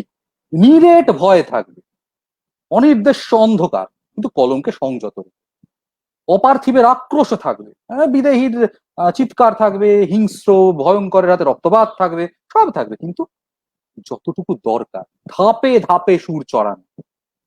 সত্যজিৎ রায় পথের পাঁচালীর সব থেকে ভালো সিনটাকে কেটে উড়িয়ে দিয়েছিলেন, কেননা সেটা তার গল্পের সঙ্গে যাচ্ছিল না। সেটা তার মনে হয়েছিল দরকার নেই, মেদ বৃদ্ধি হয়ে যাচ্ছে। কুমার জেমস সেরকমই শিল্পী।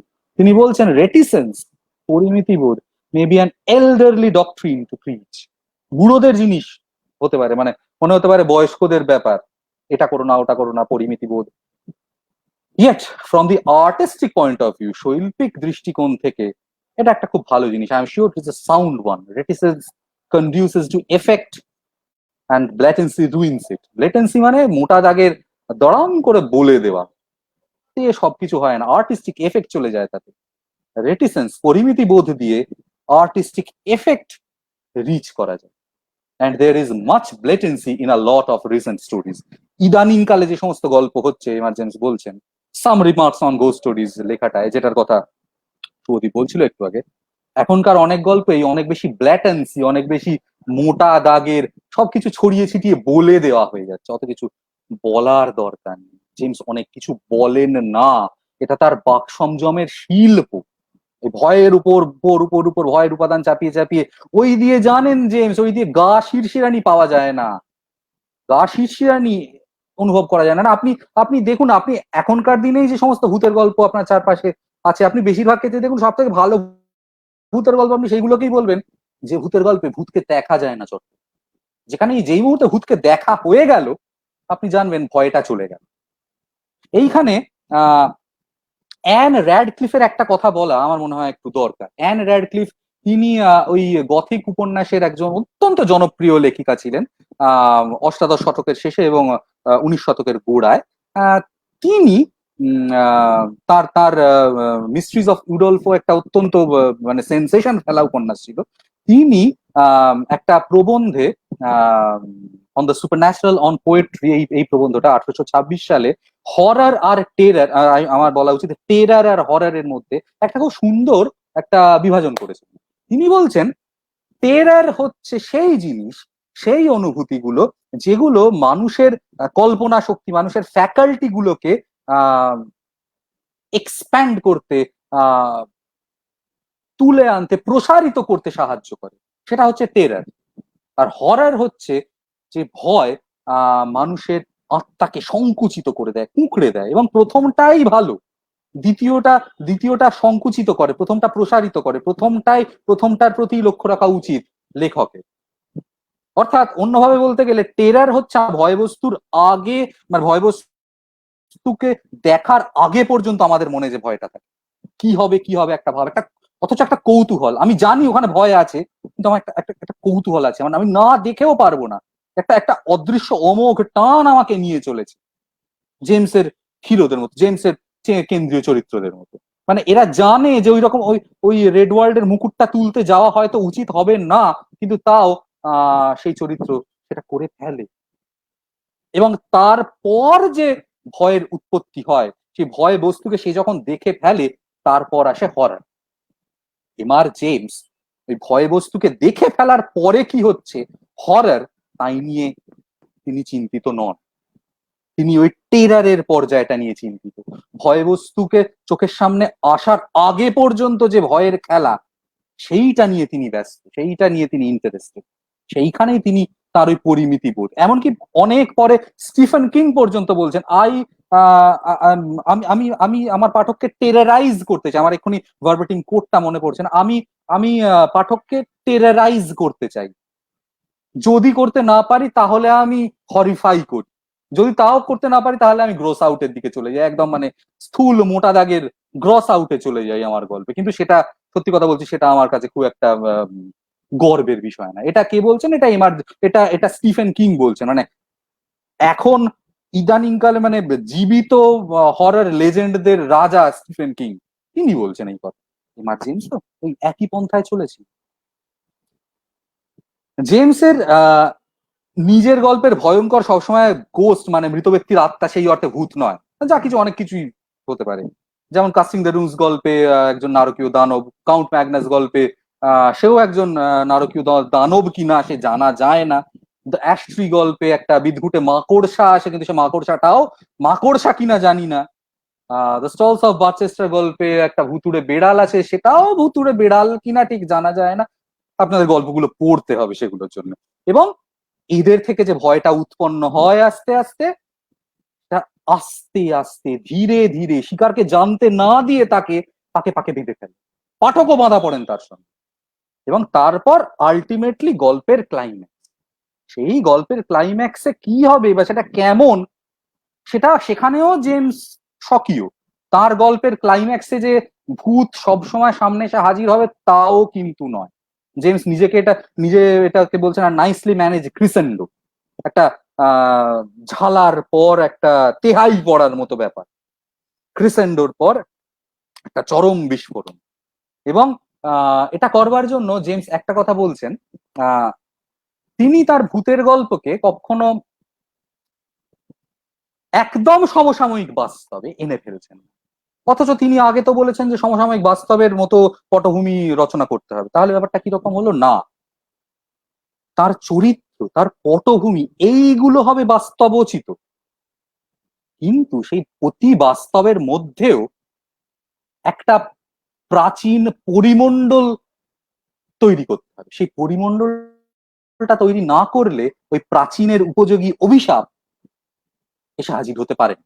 যেমন ট্রাক্টেট মি ডথ গল্পে যে কেন্দ্রীয় চরিত্র লাইব্রেরিতে কাজ করে, সে কিন্তু জেমসের সমসাময়িক সময়ে লাইব্রেরিতে কাজ করে, কিন্তু যে প্রাচীন বইটা থেকে তার অভিশাপ উঠে আসে, সেই বইটা কিন্তু অত্যন্ত প্রাচীন যুগের একটা অভিশাপের কথা বলে। অর্থাৎ একই সঙ্গে বর্তমান আর প্রাচীন, প্রাচীন মানে হিস্টোরিক্যালি ভেরিফায়েবল ফ্যাক্টসে ভরা প্রাচীন বা মধ্যযুগ সে কথা বলা হচ্ছে না, ওই প্রাচীনতা, মধ্যযুগীয় আবহ, ওইগুলোকে মিলিয়ে মিশিয়ে একটা একটা অদ্ভুত রোম্যান্টিক একটা পরিমণ্ডল পরিবেশ সৃষ্টি করা, এইটা হচ্ছে জেমসের কাজ। যে যে পরিমণ্ডলটা দেশ কালের সংজ্ঞাতীত। আপনি এখনকার যুগেই বসে আছেন, কিন্তু আপনি আপনার মনে হবে না সে যে ভূতের গল্প পড়ে আপনি 2020 ভারতবর্ষে বসে আছেন, যে 2020 কলকাতায় বা 2020 পশ্চিমবঙ্গে বসে আছেন। আপনি এখন এখানেই বসে আছেন, কিন্তু আপনার মনে হবে আপনি হয়তো কোনো আদিম অভিশাপের যুগে চলে গেছেন। এই হচ্ছে সার্থক ভূতের গল্প।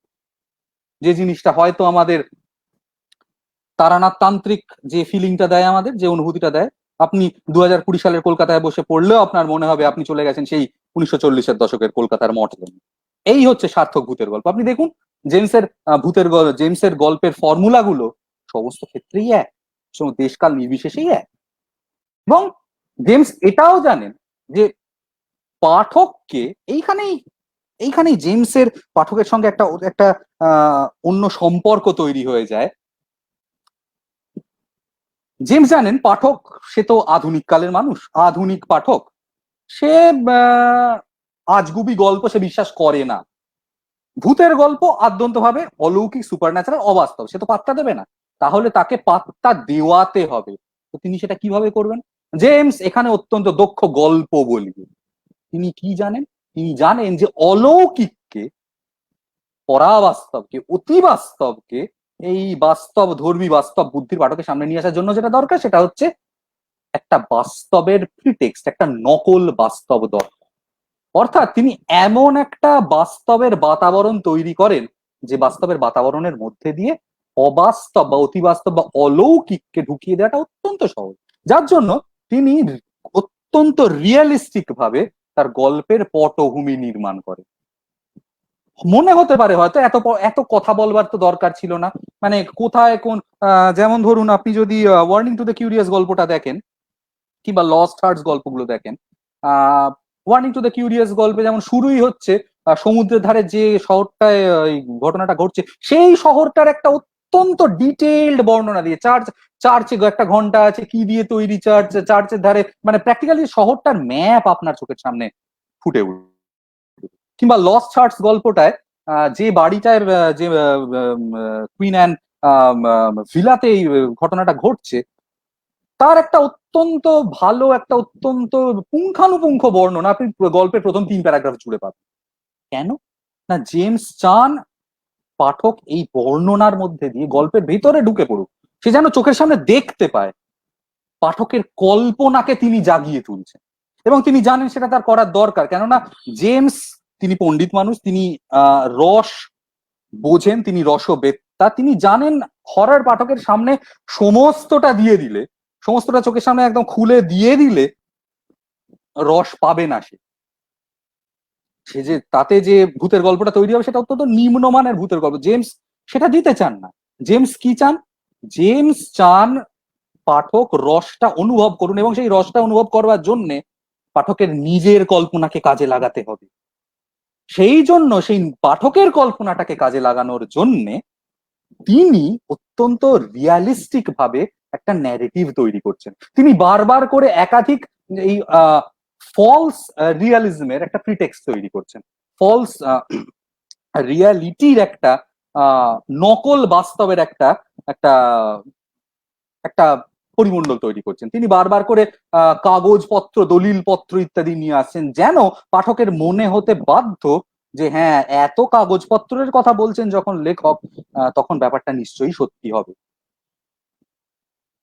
বারবার করে আমরা দলিল পত্রের গল্প দেখি। আপনারা আপনারা দেখুন, আপনি আপনি আর্থার কোনান ডয়েলের গল্প বলুন। আচ্ছা, শার্লক হোমসকে আপনার সত্যিকারের চরিত্র কেন মনে হয় বলুন তো?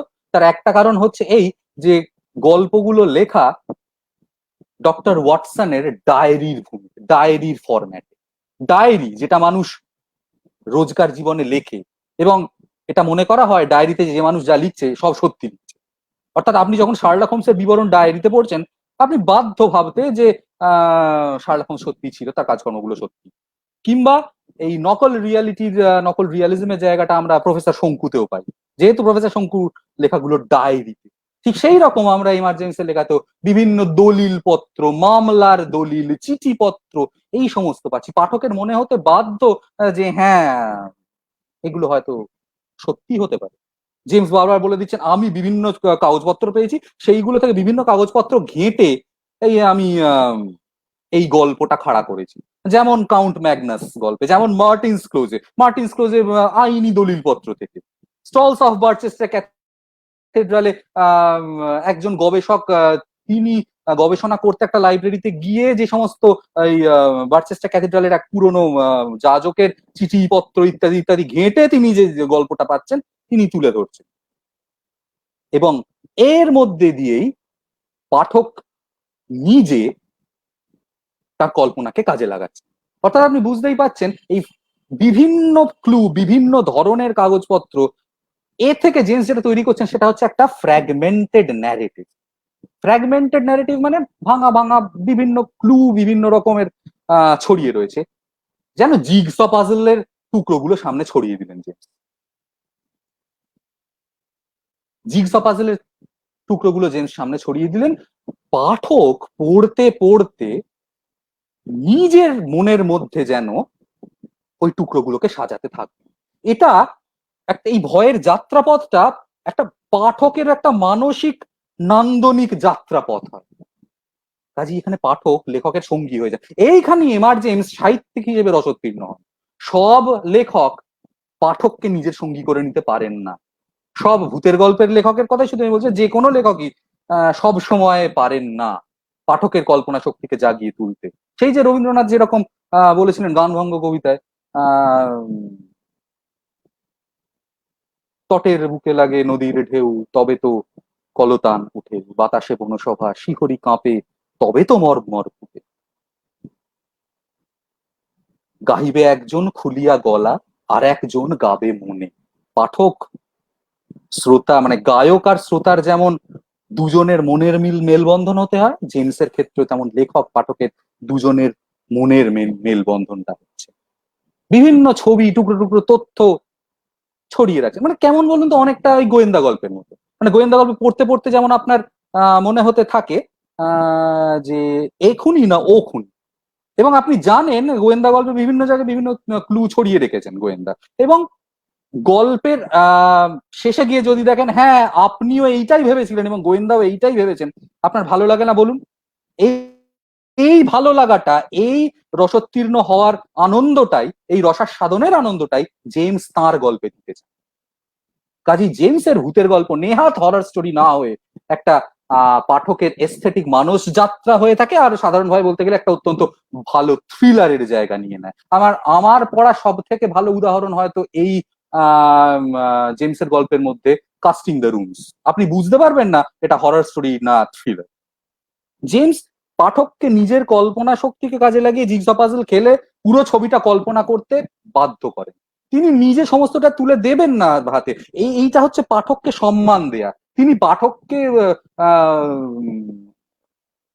বাচ্চা মনে করে তাকে সেরেলাক গুলে চামচে করে খাইয়ে দিতে চান না। তিনি জানেন তার পাঠক কল্পনা করতে পারে, এবং এইখানেই জেমস জেমস নিশ্চয়ই রবীন্দ্রনাথ পড়েননি, কিন্তু ওই অন্তরে অতৃপ্তি রবে সাঙ্গ করি মনে হবে শেষ হয়ে হইল না শেষ, কি যেন বাকি রেখে গেল, প্রশ্ন রয়ে গেল মনে, এই ভাবটা বজায় রাখবে। মানে জেমস তার গল্প শেষ হওয়ার পরও পাঠককে ভাবতে বাধ্য করে।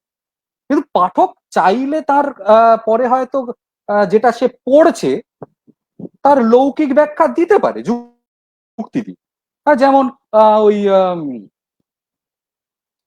কাস্টিং দ্য রুমস একটা জায়গা আছে, কেন্দ্রীয় চরিত্র তিনি অন্ধকারের মধ্যে লোডশেডিং এর মধ্যে তিনি দেশলাই খুঁজতে তার বালিশের পাশে হাত দিলেন, তার মুখে তার হাত থেকে একটা একটা ভয়ঙ্কর দানবিক একটা মুখে, তৎক্ষণাৎ আমাদের ভয় লাগবে।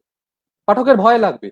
পাঠক গল্পটা পড়া শেষ হয়ে যাওয়ার পর বলতে পারে, দূর, ও তো ওই অন্ধকারে টেনশনের মাথায় ওই ডানিং, ও ডানিং এর মনের ভুল, ডানিং হ্যালুসিনেশন থেকে, ডানিং ডানিং মাথা গরম ছিল তার তার তিনি ভুল ভেবেছেন, নিতান্ত লৌকিক ব্যাখ্যা। কিন্তু পাঠক সেই লৌকিক ব্যাখ্যা দিতে চান কি? সেই দেওয়ার মতো মানসিক পরিস্থিতি থাকে কি পাঠকের? জেমস সেই জায়গায় নিয়ে যান। এই এত আলোচনা করে হয়তো কিছু বোঝা যাবে না আপনারা যতক্ষণ জেমসের গল্পগুলো নিজের চোখে না পড়ছেন। এবং জেমসের এই এই গল্প বলাটাও খুব ইম্পর্টেন্ট এখানে। শুধুমাত্র পাঠকের কল্পনার উপর তো জেমস নির্ভর করে না। জেমস একটা ফলস রিয়ালিটি যেমন তৈরি করেন, তিনি গল্প বলার মুনশিয়ানার ওপরও নির্ভর করেন। দেখুন, আদতে তো গল্প বলাটাই শেষ কথা, প্রথমেও তাই ছিল, শেষেও তাই থাকবে। এবং নিজেও জেমস কিন্তু গল্পগুলো পাঠ করে বলার জন্য জেমস সেটা লিখেছিলেন, সেগুলো লিখেছিলেন ছাপবার জন্য নয়, ওই চিটচ্যাট সোসাইটিতে তার ছাত্রদের শোনানোর জন্য। কাজে জেমসের গল্পে যেটা থাকে সেটা একটা হচ্ছে অত্যন্ত ভালো বৈঠকি মেজাজ। জেমস যেন নিজের চোখের সামনে আমাদের আমাদের চোখের সামনে বসে আমাদেরকে গল্প শোনাচ্ছেন। গল্প শোনাতে শোনাতে তিনি কখন যেন ভূতকে এনে ফেলছেন আমরা সেটা বুঝতেও পারবো না। যার জন্যে আজ অব্দি আপনারা জানেন নিশ্চয়ই, ক্রিসমাস ইভ গোস্ট স্টোরি ইংল্যান্ডে একটা খুব, ইংল্যান্ডে নয় ইংরেজি ভাষী জগতেই একটা খুব বড় ট্র্যাডিশন। ক্রিসমাসের আগের রাত্রে 24শে ডিসেম্বর সন্ধ্যেবেলা ওই আগুনের ধারে বসে ভূতের গল্প বলার একটা রেওয়াজ বরাবর ওখানে আছে। এই রেওয়াজটা চার্লস ডিকেন্স রিভাইভ করেছেন। চার্লস ডিকেন্স তিনিও জেমসের আর এক গুরু। জেমসও সেইটাকেই বজায় রেখেছেন এবং আজ অব্দি এই ক্রিসমাস ইভ গোস্ট স্টোরিজে জেমসের গল্প সব থেকে বেশি পাঠ করা হয়। এমনকি বিবিসি 1970-এর দশকে একটা অত্যন্ত জনপ্রিয় অ্যানুয়াল প্রোগ্রাম চালু করেছিল ওই 24শে December, a ghost story for Christmas বলে। প্রত্যেক বছর 70-এর দশকে, 71 থেকে চালু করেছিল, বেশ বেশ কয়েক বছর চলেছে। হালে সেটা তারা আবার রিভাইভ করেছে, এই বছরও বেরিয়েছে। সেখানেও প্রত্যেকটি এপিসোড ওই 24শে ডিসেম্বর জেমসের একটা করে গল্পের টেলিভাইজড রূপ দেখানো হতো এবং হয়। তার মধ্যে দুটি গল্প আমার যতদূর মনে পড়ছে লেফানুরও ছিল, একটি ডিকেন্সের ছিল, একটি লেফানুর ছিল। তারপর এগুলো ছাড়া বেশিরভাগই এমার জেমসের গল্প। আজ অব্দি জেমসের গল্প খুব শ্রুতি মধুর, জেমসের গল্প শুনতে ভালো লাগে। এই কাজে এই গল্প বলার ওরাল ট্র্যাডিশনটা জেমস বজায় রাখছেন শুধু নয়, তাতে তিনি এক নতুন মাত্রা যোগ করছেন, তিনি পাঠকের সঙ্গে গল্প করছেন। এবং যার জন্য জেমসের গল্পে নিজের চরিত্রদের মধ্যে অত্যন্ত বেশি থাকে কনভারসেশন, ছোট্ট ছোট্ট হিউমার, ড্রাই হিউমার। মানে যেরকম আপনি আমি গল্প করবার সময়, আড্ডা মারবার সময় করে থাকি, আপনি আমি কি শুধুমাত্র ভয়ের গল্প, মানে একদম ভয়ের কথাবার্তা সবসময় বলি, তার মাঝে মাঝে হাসি ঠাট্টা আর কি করি না, করি। জেমসও আনছেন মৃদু হাস্যরস। এই যেমন আহ আহ কি বলবো, লস্ট হার্টস গল্পে হঠাৎ করে যে জায়গাটায় ওই বাটলার মিস্টার পার্কিন্স এসে হাউসকিপারকে তার বাড়ির সেলারে এসে একটা অভিজ্ঞতার সম্মুখীন হয়েছে, সে গল্পটা বলছে, সে জায়গাটা পড়তে গিয়ে আমাদের হাসি চলে আসে। হাসি কেন? কেননা এইটা কন্ট্রাস্ট, হাড় হিম করা ভয়ের কন্ট্রাস্টে জেমস হিউমার আনছে। এইখানেই জেমস একজন শিল্পী হয়ে ওঠেন, একজন কথা শিল্পী হয়ে ওঠেন। এই হচ্ছে ব্যাপার। আমি আলোচনা প্রায় মোটামুটি শেষের দিকেই চলে এসেছি। জেমসকে নিয়ে জাস্ট কয়েকটি কথা জাস্ট বলবো। জেমসকে অনুসরণ করে জেমসের সমসাময়িক সময়ে একটা বিরাট লেখক গোষ্ঠী গড়ে উঠেছিল, হরর লেখক গোষ্ঠী।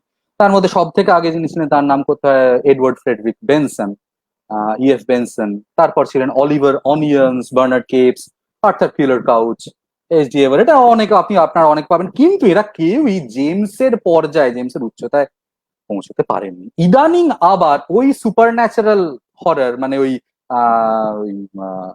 প্রেম, যৌনতা, এই সমস্তকে বাদ দিয়ে, জেমস যেগুলোকে একদম পছন্দ করতেন না ভয়ের গল্পে আনা, সেই সমস্ত বাদ দিয়ে জেমসিয়ান ঘরানার হররে আবার ফিরে যেতে চাইছেন যারা, তাদের মধ্যে সুজান হিল এবং রেজি অলিভার অন্যতম।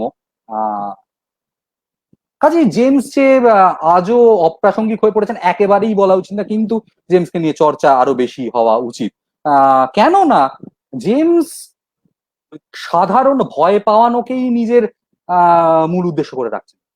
এই লৌকিক অলৌকিকের সীমারেখা যে রহস্যের জগৎটা, তাই নিয়ে এমআর জেমসের কারবার। তার কারবার হচ্ছে নান্দনিকতা নিয়ে, pleasing terror, aesthetics of terror, তাই নিয়ে তার কারবার। এইখানেই তিনি সমস্ত হরর সাহিত্য স্রষ্টাদের মধ্যে তিনি আলাদা, তিনি একটা ব্যতিক্রম, মূর্তিমান ব্যতিক্রম। মানে সবাই এই নান্দনিক ব্যাপারটা নিয়ে মাথা ঘামান না, আগেও ঘামাননি, আজও হয়তো সকলে ঘামান না। আপনি যার জন্য দেখুন, আপনার অন্য অনেক ভূতের গল্পের মধ্যে আপনার হয়তো তারানাথ তান্ত্রিক অলৌকিক গল্পের মধ্যে পড়তে ভালো লাগে, আপনি আলাদা করে নিতে পারবেন। সত্যজিৎ রায় আপনি আলাদা করে নিতে পারবেন, শরদিন্দু বন্দ্যোপাধ্যায় আপনি আলাদা করে নিতে পারবেন। আরো এমন অনেক আছেন, অনেকে ভূতের গল্প লিখছেন, তাদের গল্পের নাম হয়তো আপনার মনে থাকবে না। এই এরা কোথায় আলাদা? তারা এই এস্থেটিক্স এর জায়গাটায় নজর দেন বলে। এমনকি আহ ইংলিশ গোস্ট স্টোরিজ নিয়ে বলতে গিয়ে 1977 সালে, অবশ্য সেটা অনেক পুরনো মত, জুলিয়া ব্রিগস, তিনি ইংরেজি ভূতের গল্পের ইতিহাসকার, তিনি বলছেন ওই মন্টি জেমসিয়ান অ্যাটমসফিয়ার তৈরি করাই শেষ কথা। আজ অব্দি ইংরেজি ভূতের গল্প তার বাইরে আর বেরোতে পারেনি। ওই ডিকেন্সিয়ান কিংবা মন্টি জেমসিয়ান অ্যাটমসফিয়ার সৃষ্টি করেই পরম সন্তুষ্ট। তার ইংরেজি ভূতের গল্পের নতুন করে আসছি বৃদ্ধির কোনো সম্ভাবনা নেই। মানে আমি ব্যক্তিগতভাবে কথাটার সঙ্গে সহমত তা নয়, কিন্তু কথাটার একটা মূল্য হয়তো অবশ্যই আছে। মানে এমআর জেমস আজ অব্দি একটা বিরাট জায়গা জুড়ে রয়েছেন ইংরেজি ভূতের গল্পের, এবং আমি তো বলবো ওই যে ফর্মুলাগুলোর থ্রু দিয়ে বিশ্ব সাহিত্যে ভূতের মধ্যে তাকে নিয়ে প্রচুর বই লেখা হয়েছে। যেমন মাইকেল কক্স, আপনারা ছবিতে দেখতে পাচ্ছেন, এমআর জেমসের বায়োগ্রাফি লিখেছেন, একটা অত্যন্ত ভালো গবেষণামূলক গ্রন্থ। Medieval studies and ghost stories of M R James লিখেছেন প্যাট্রিক জে মার্ফি, খুব ভালো বই। এছাড়া আরো অনেক বই লেখা হয়েছে। গোস্ট অ্যান্ড স্কলার জার্নালটা কথা তো আপনাদের বললামই, 2002 থেকেই অনলাইন জার্নালটা রয়েছে। এবং জেমসের গল্প নিয়ে প্রচুর প্রচুর রেডিও অ্যাডাপ্টেশন হয়েছে, টেলিভিশন অ্যাডাপ্টেশন তো হয়েছেই, সিনেমাও হয়েছে। কিন্তু গল্প বলতে ওই আজ অব্দি জেমসের একটি গল্প না থাকলে কোনো ভূতের গল্পে, ইংরেজি ভূতের গল্পে অ্যান্থোলজি মর্যাদা পায় না। কিন্তু বাংলায় ওই যেটা প্রথমেই বললাম, চর্চা খুব একটা হয়নি। ইউরোপের প্রায় প্রতিটি ভাষায় জেমসের গল্প অনুবাদ হয়েছে, জাপানিজে হয়েছে, কোরিয়ানে হয়েছে, এশিয়ার বেশ কিছু ভাষাতেও হয়েছে। বাংলায় জেমস যে বললাম ওই এখনো খুব একটা চর্চিত নন। আমি আমার জানা মতে আমি যে ছায়া কায়া ভয় বইটি লিখেছি, সেটি সম্ভবত জেমসকে নিয়ে লেখা প্রথম পূর্ণাঙ্গ গ্রন্থ। তার আগে হেমেন্দ্র কুমার রায় লিখেছেন, রিজু গাঙ্গুলি লিখেছেন বেশ কিছু ইদানিং এর। ভূতত্ত্বেও একটি লেখা বেরিয়েছিল জেমসের, ডায়েরি অফ মিস্টার পয়েন্টারের অনুবাদ সম্ভবত, এই আর কি। এবং প্রচুর রেডিও অ্যাডাপ্টেশন হয়েছে। এখানে বিবিসির তো অডিও স্টোরি বুক আছেই, 2 ভলিউমে ডেরেক জ্যাকবির করা অনুবাদগুলো, পড়া অডিও বুক গুলো রয়েছে। এছাড়া অন্যান্য আরো অনেক বিদেশি চ্যানেলেই, ইংরেজি চ্যানেলেই হয়েছে, আপনারা একটু গুগল করলেই দেখতে পাবেন। বাংলাতেও সম্প্রতি হয়েছে, কিছুদিন আগে সানডে সাসপেন্সে এমআর জেমসের কাস্টিং দ্য রুনস এর অনুবাদ, আমারই করা অনুবাদ, রুনের মন্ত্র কিছুদিন আগে হয়েছে। অন্য একটি চ্যানেলেও সম্ভবত মিডনাইট হরর স্টেশন, সেখানেও জেমসের গল্প অনুবাদ, জেমসের গল্প পড়া হয়েছে। কাজেই জেমস আবার নতুন করে ফিরে আসছেন। এবং ওই যে একাধিকবার রূপলী পর্দাতেও জেমস এসেছেন। ওই যেটার কথা বললাম, গোস্ট স্টোরি ফর ক্রিসমাস, আপনারা দেখতে পাচ্ছেন ছবিতে। বিবিসি থেকে এগুলোকে এখন ডিস্কো পাওয়া যাচ্ছে, আপনারা গুগলে খুঁজলে পাবেনও। 1957 সালে প্রথম জেমসের একটি গল্প নিয়ে পূর্ণাঙ্গ চলচ্চিত্র হয়, জেমসের কাস্টিং দ্য রুনস কে নিয়ে, নাইট অফ দ্য ডেমন। আমার দেখা অন্যতম সেরা হরর মুভি হচ্ছে এইটা। এই মুভিটার মানে জেমসের জেমসিয়ান অ্যাটমসফিয়ারকে অত্যন্ত ভালোভাবে তুলে ধরেছে। এমন ভালোভাবে তুলে ধরতে আমি আর অন্য কোনো সিনেমায় দেখিনি। শুধুমাত্র দুটি মাত্র দুর্বল জায়গা রয়েছে মুভিটায়, যে দুটি জায়গায় কাস্টিং দ্য রুলস এর ডেমনকে দেখিয়ে দেওয়া হচ্ছে, এবং এই ডেমনকে দেখিয়ে দিতে ডিরেক্টর চাননি, পরিচালক চাননি, প্রযোজক জোর করেছিলেন তাকে দেখাতে। এবং সেই দুটি জেমসের গল্পের সূত্র মেনে যেই মাত্র ভয় চোখের সামনে চলে এলো, সেই মুহূর্তে একটি দুর্বল মুহূর্ত সৃষ্টি হলো ন্যারেটিভে। সিনেমাটির ক্ষেত্রে তাই হয়েছে। কিন্তু আমি সবাইকেই বলবো, আপনারা যদি জেমসিয়ান হরর স্টোরিজ এর ভক্ত হন তাহলে অতি অবশ্যই এই মুভিটা দেখুন। 1957 সাল, 1984 সালে আইটিভিতে আবার একটা টেলি মুভি হয়েছিল, একটা টেলিফিল্ম হয়েছিল কাস্টিং দ্য রুনস নামে, এই একই ব্যাপার, তবে সেটাকে অনেক কন্টেম্পোরাইজ করা হয়েছিল সমসাময়িক সময়। এখানে আপনারা জেমসের কয়েকটি গল্পের কয়েকটি ইলাস্ট্রেশন দেখতে পাবেন, আমি সবকটাই ইন্টারনেট থেকে নিয়েছি। এর মধ্যে একদম তলায় যে ছবিটা আপনারা দেখছেন, ও হুইসল মাই ল্যাড অ্যান্ড আইল কাম টু ইউ, এইটা ওইটি সব থেকে পুরনো। অ্যাটমসফিয়ারটা আপনারা আশা করি ধরতে পারছেন। এখানে ওই যে বললাম, ওই দুটি স্টিল ফ্রম দুটো অ্যাডাপ্টেশন থেকে দুটো স্টিলের ছবি। নাইট অফ দ্য ড্রেমন থেকে স্থির চিত্র বাঁদিকেরটা, ওই যে নারকীয় ডেমন তার আবির্ভাব হচ্ছে সেই মুহূর্তটা, এবং এই যে ডান দিকের ছবিটা হুইসল অ্যান্ড আইল কাম টু ইউ, এইটা ওই হুইসল মাই ল্যাড অ্যান্ড আইল কাম টু ইউ গল্পটা অ্যাডাপ্টেশন 1968 সালে বিবিসি থেকে করা হয়েছিল। সেইটাতে মাইকেল হর্ডার্নের মুখ দেখা যাচ্ছে।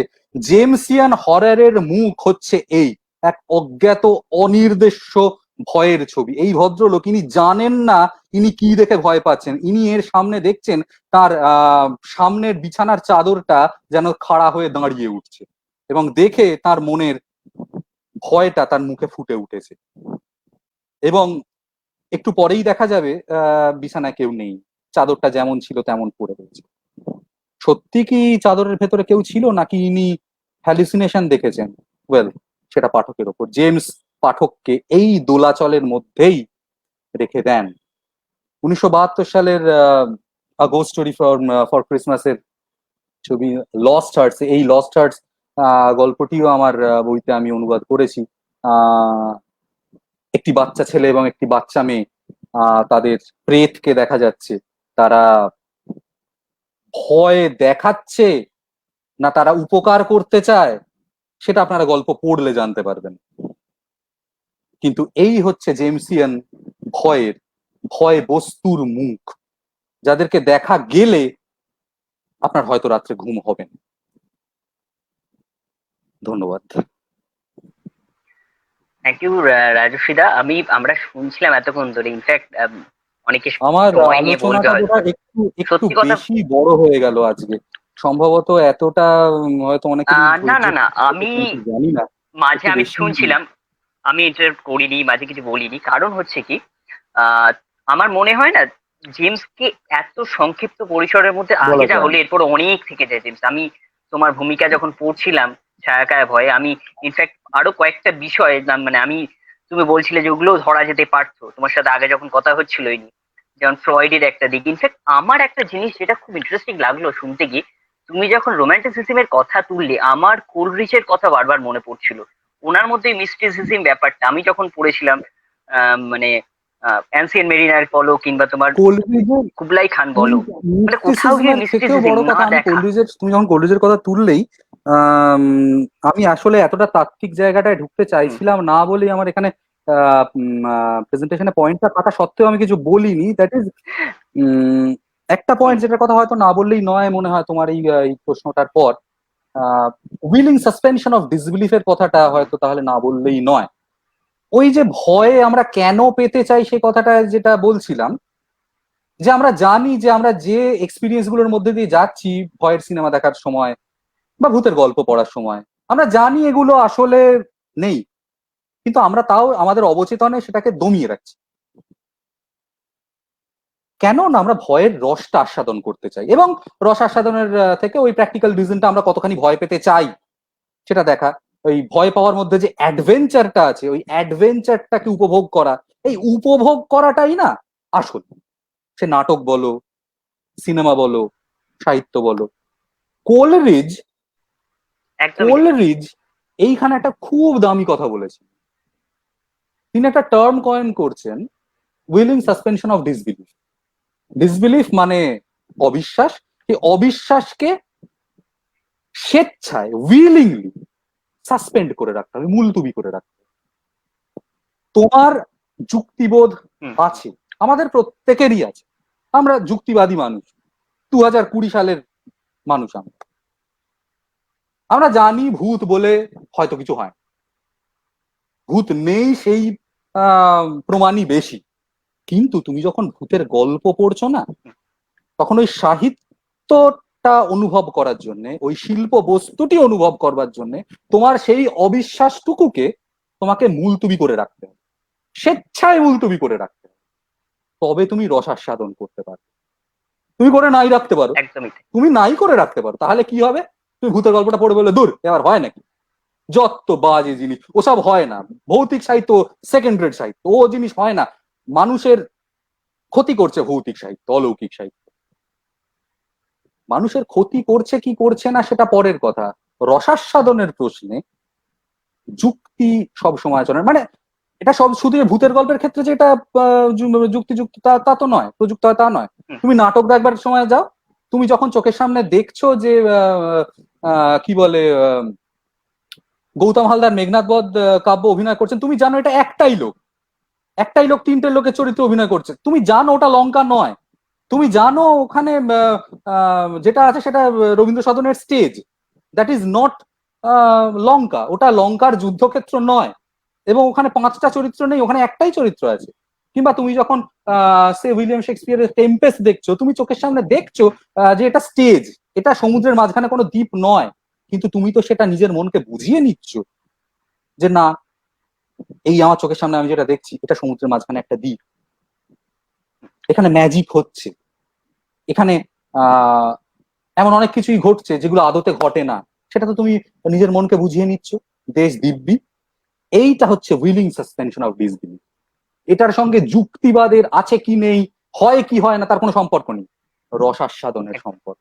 এই রসাস্বাদনের একদম। সঙ্গে তুমি যে মিস্টিসিজমের কথা বললে, গভীর হুম, ফিলোসফি, গভীর হুম, দর্শন, তারও সম্পর্ক এইখানে। একদমই তাই। ওল্ড্রিজ আচ্ছা, সেই দুটো জন্য প্রশ্ন আছে, আমি একটু নিয়ে নিই এখানে। সেটা হচ্ছে, অনুপম দত্ত লিখছে প্লেসিং টেরর নিয়ে যদি বলে, বাংলা সাহিত্যে এর আমার সমতুল্য কিছু প্লেসিং টেরর আছে কিনা, মানে প্লেসিং টেরর নিয়ে আলোচনা বাংলা হয়েছে। প্লিজিং টেরার নিয়ে আলোচনা হয়েছে বাংলা সাহিত্যে।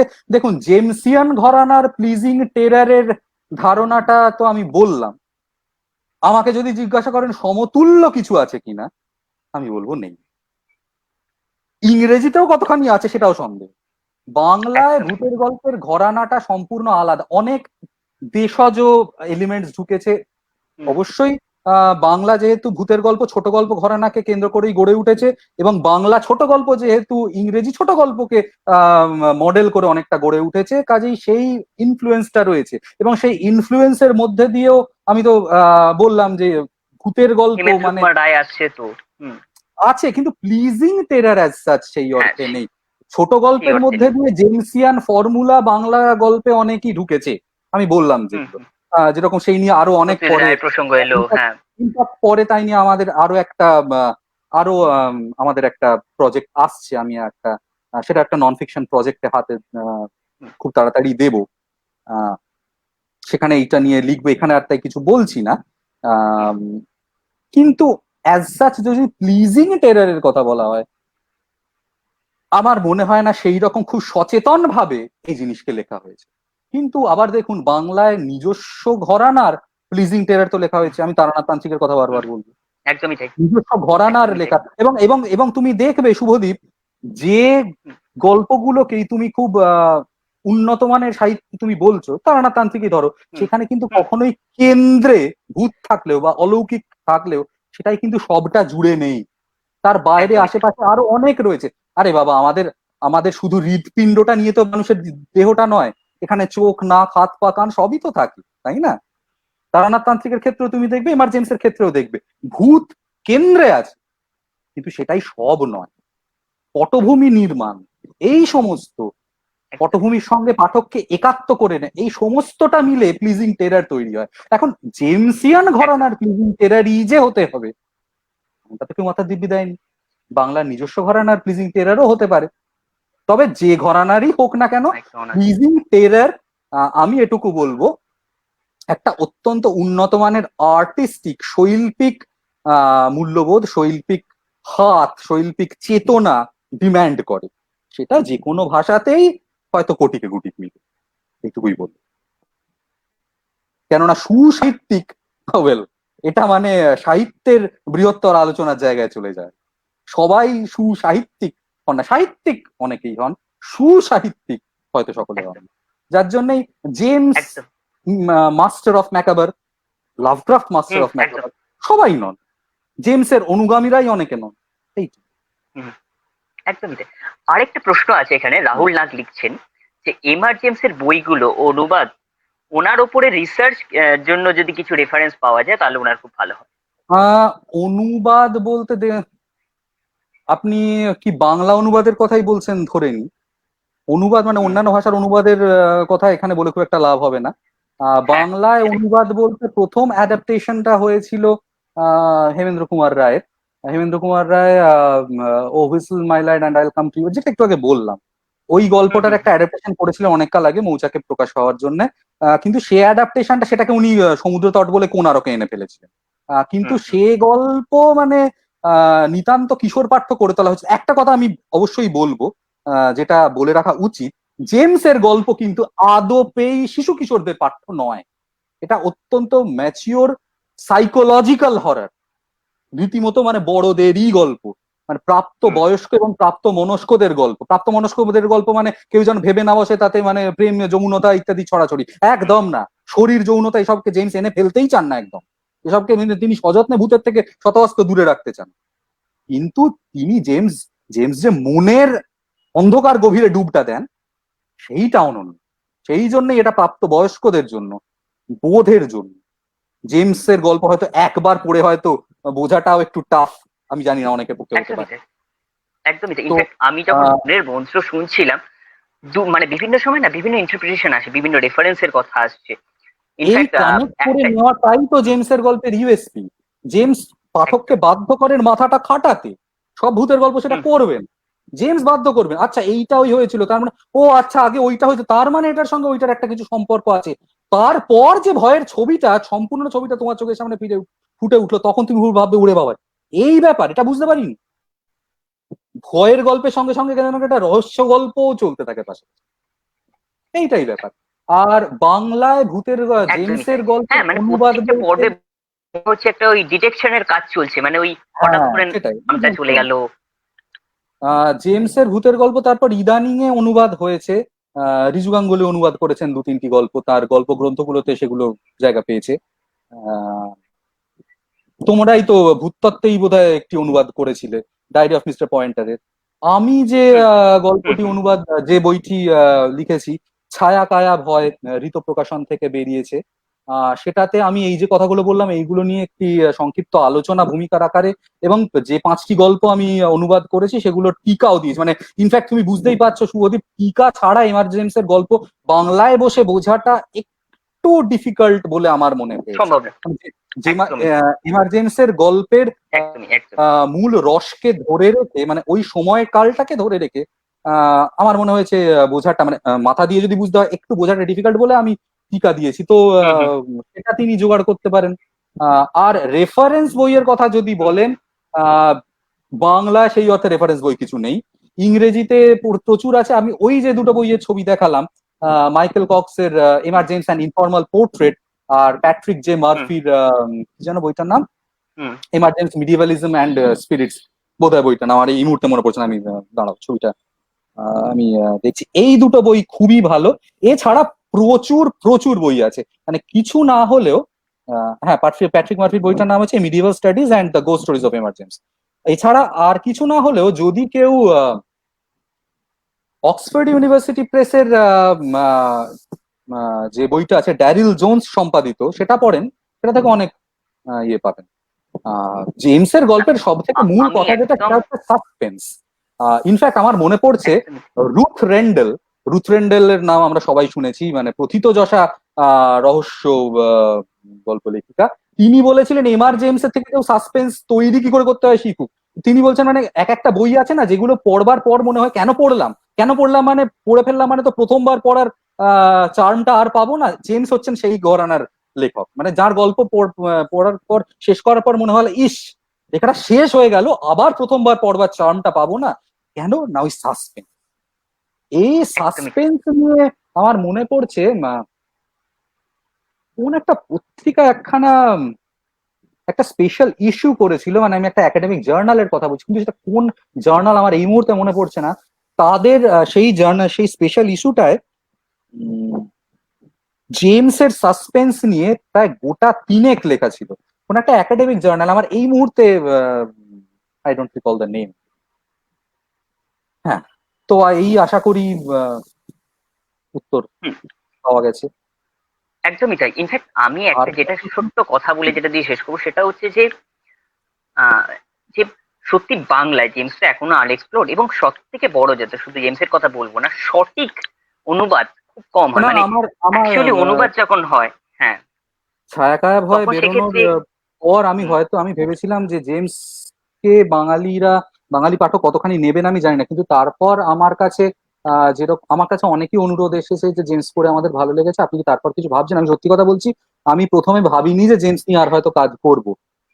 তবে এখন যা রেসপন্স পেয়েছি তাতে আমার মনে হয়েছে আমি ছায়াকায়া ভয়ের বা বলা ভালো জেমসের গল্পের দ্বিতীয় খণ্ড এরকম অবশ্যই মানে সঠিকভাবেই হয়তো আমি এটা একটু করবো। বড় প্রাপ্তির বিষয় হবে বাঙালি পাঠকদের কাছে, যে এর পরে সেটা মানে বলতে পারি না, এটা ওই কিন্তু জেমসের পাঠকদের অংশ থেকে আমি যদি তুলে বলি যে এর পরে কি হবে, শেষ হয়ে হইল না শেষ, এই বইটার ক্ষেত্রে আমি একই কথা ব্যক্ত করতে চাই। মানে এর পরে কি হবে, এর পরের পার্ট, এটাই আসে মাথার প্রাপ্তি মধ্যে কি পড়ার আমি পর। জানি না, তবে করবো হয়তো, বছর দুদিন দেরি হয়তো হবে, কিন্তু আমি জেমসের গল্প আহ, আবার এইরকম সঠিক অনুবাদই করবো, ইচ্ছা আছে। এখন দেখা যাক ঈশ্বরের কি ইচ্ছা, দেখা যাক।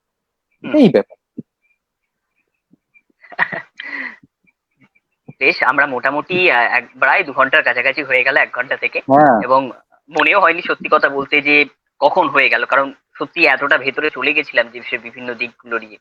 আমি আমার ব্যক্তিগত অভিজ্ঞতা যদি বলি, আমি সেই আমার ফেলে আসা শ্রীরামপুর কলেজের ইংলিশ অনার্সের ক্লাসগুলোর কথা মনে আমি পড়ছে এটাও বিভিন্ন। বলতে পারি আজকে জেমস নিয়ে হয়তো যা বললাম তারপর হয়তো অনেক কথাই বলা হলো না আমার জেমসকে নিয়ে, অনেক কথা বাকি রয়ে হ্যাঁ, গেছে। আমি তো এমনি বললাম তো ওটাই আর কি। 2 ঘন্টার lecture is not enough for এনার জেমস। একদমই তাই, একদমই তাই, একদম, একদম। আহ যাই হোক, আমাদের যেহেতু তাহলে সবকিছু দিক বিবেচনা করি, আপাতত আজকের মতো এই আলোচনা মোটামুটি আর কি এখানেই ক্ষান্ত দিতে হচ্ছে এবং সমাপ্তি ঘোষণা করতে হচ্ছে। এবং যা আমি একটাই বলবো, পাঠক যারা দেখছিলেন আর কি, দর্শক, তাদের বলবো যে দর্শক থেকে এবার পাঠকে রূপান্তরিত হয়ে ছায়া কায়া ভয় বইটি কিনে বাকি ছায়া জেমসের কায়া গল্পগুলি ভয় পড়ে পড়বার ফেলুন কথা কালকেই। আমি দেখো, আমি ছায়া কায়া ভয় পড়বার কথা আমি আহ বলবো কি বলবো না সেটা জানি না, সেটা যদি পাঠক ভালোবাসেন তবে পড়বেন। আমি বলবো আপনি হুম, পারলে হুম, এমার্জেন্সি অরিজিনাল লেখাগুলো পড়ুন। ছায়া কায়া ভয় সে তো হুম, আপনি, সেটা আমি যদি কারো ইংরেজি পড়তে অসুবিধে থাকে আমি সেই ভেবে লিখেছি, আমি একটা হুম, সাংস্কৃতিক সেতু বন্ধ তৈরি করতে চেয়েছি। কিন্তু যদি সম্ভব হয়, আমার অনুবাদ করার অন্যতম প্রধান একটা কারণ হচ্ছে মূলের প্রতি একটা আগ্রহ জাগিয়ে তোলা পাঠকের। যদি কোনো পাঠক এই একদম। আলোচনাটা শুনে অরিজিনালে জেমস পড়বার জন্য উৎসাহিত হন, আমি সেটাকে কিন্তু একটা বড় প্রাপ্তি বলে মনে করি। জেমস নিয়ে অনুবাদ একদমই ইদানিং তাই, হচ্ছে, আমি করছি, একদমই তাই। আরো অনেকেই করছেন। ইনফ্যাক্ট আমার তো মনে আপনারা হয় এরপরের অনুবাদও আমার পড়ুন, জেমসের কিন্তু প্রতি তার আগ্রহটা সঙ্গে আরো বেড়ে গেছে, অরিজিনালের কারণ মূলেও আমি পড়ুন, কালকে রাত মূলেও জেগে পড়ুন। প্রায় 44 পাতা অব্দি যখন পড়লাম ভূমিকা, তখন আরো আমার মনে হয়েছে বিভিন্ন রেফারেন্স দেখে আরো বেশি ভেতরে তুলিয়ে দেখা। Infact, যাই হোক, আর রাজস্বিতাকে ধন্যবাদ। প্রায় 9টা ধন্যবাদ বাজতে চললো, তোমারও, এবার ডিনার করতে না ছাড়লে ধন্যবাদ আমাকে তোমাদেরও, পাঠকরা ধরে মানে দর্শকরা ধরে মারবে। তো ধন্যবাদ যাই হোক, তোমার, ধন্যবাদ এখানেই তোমারও মোটামুটি আজকের মতো আহ,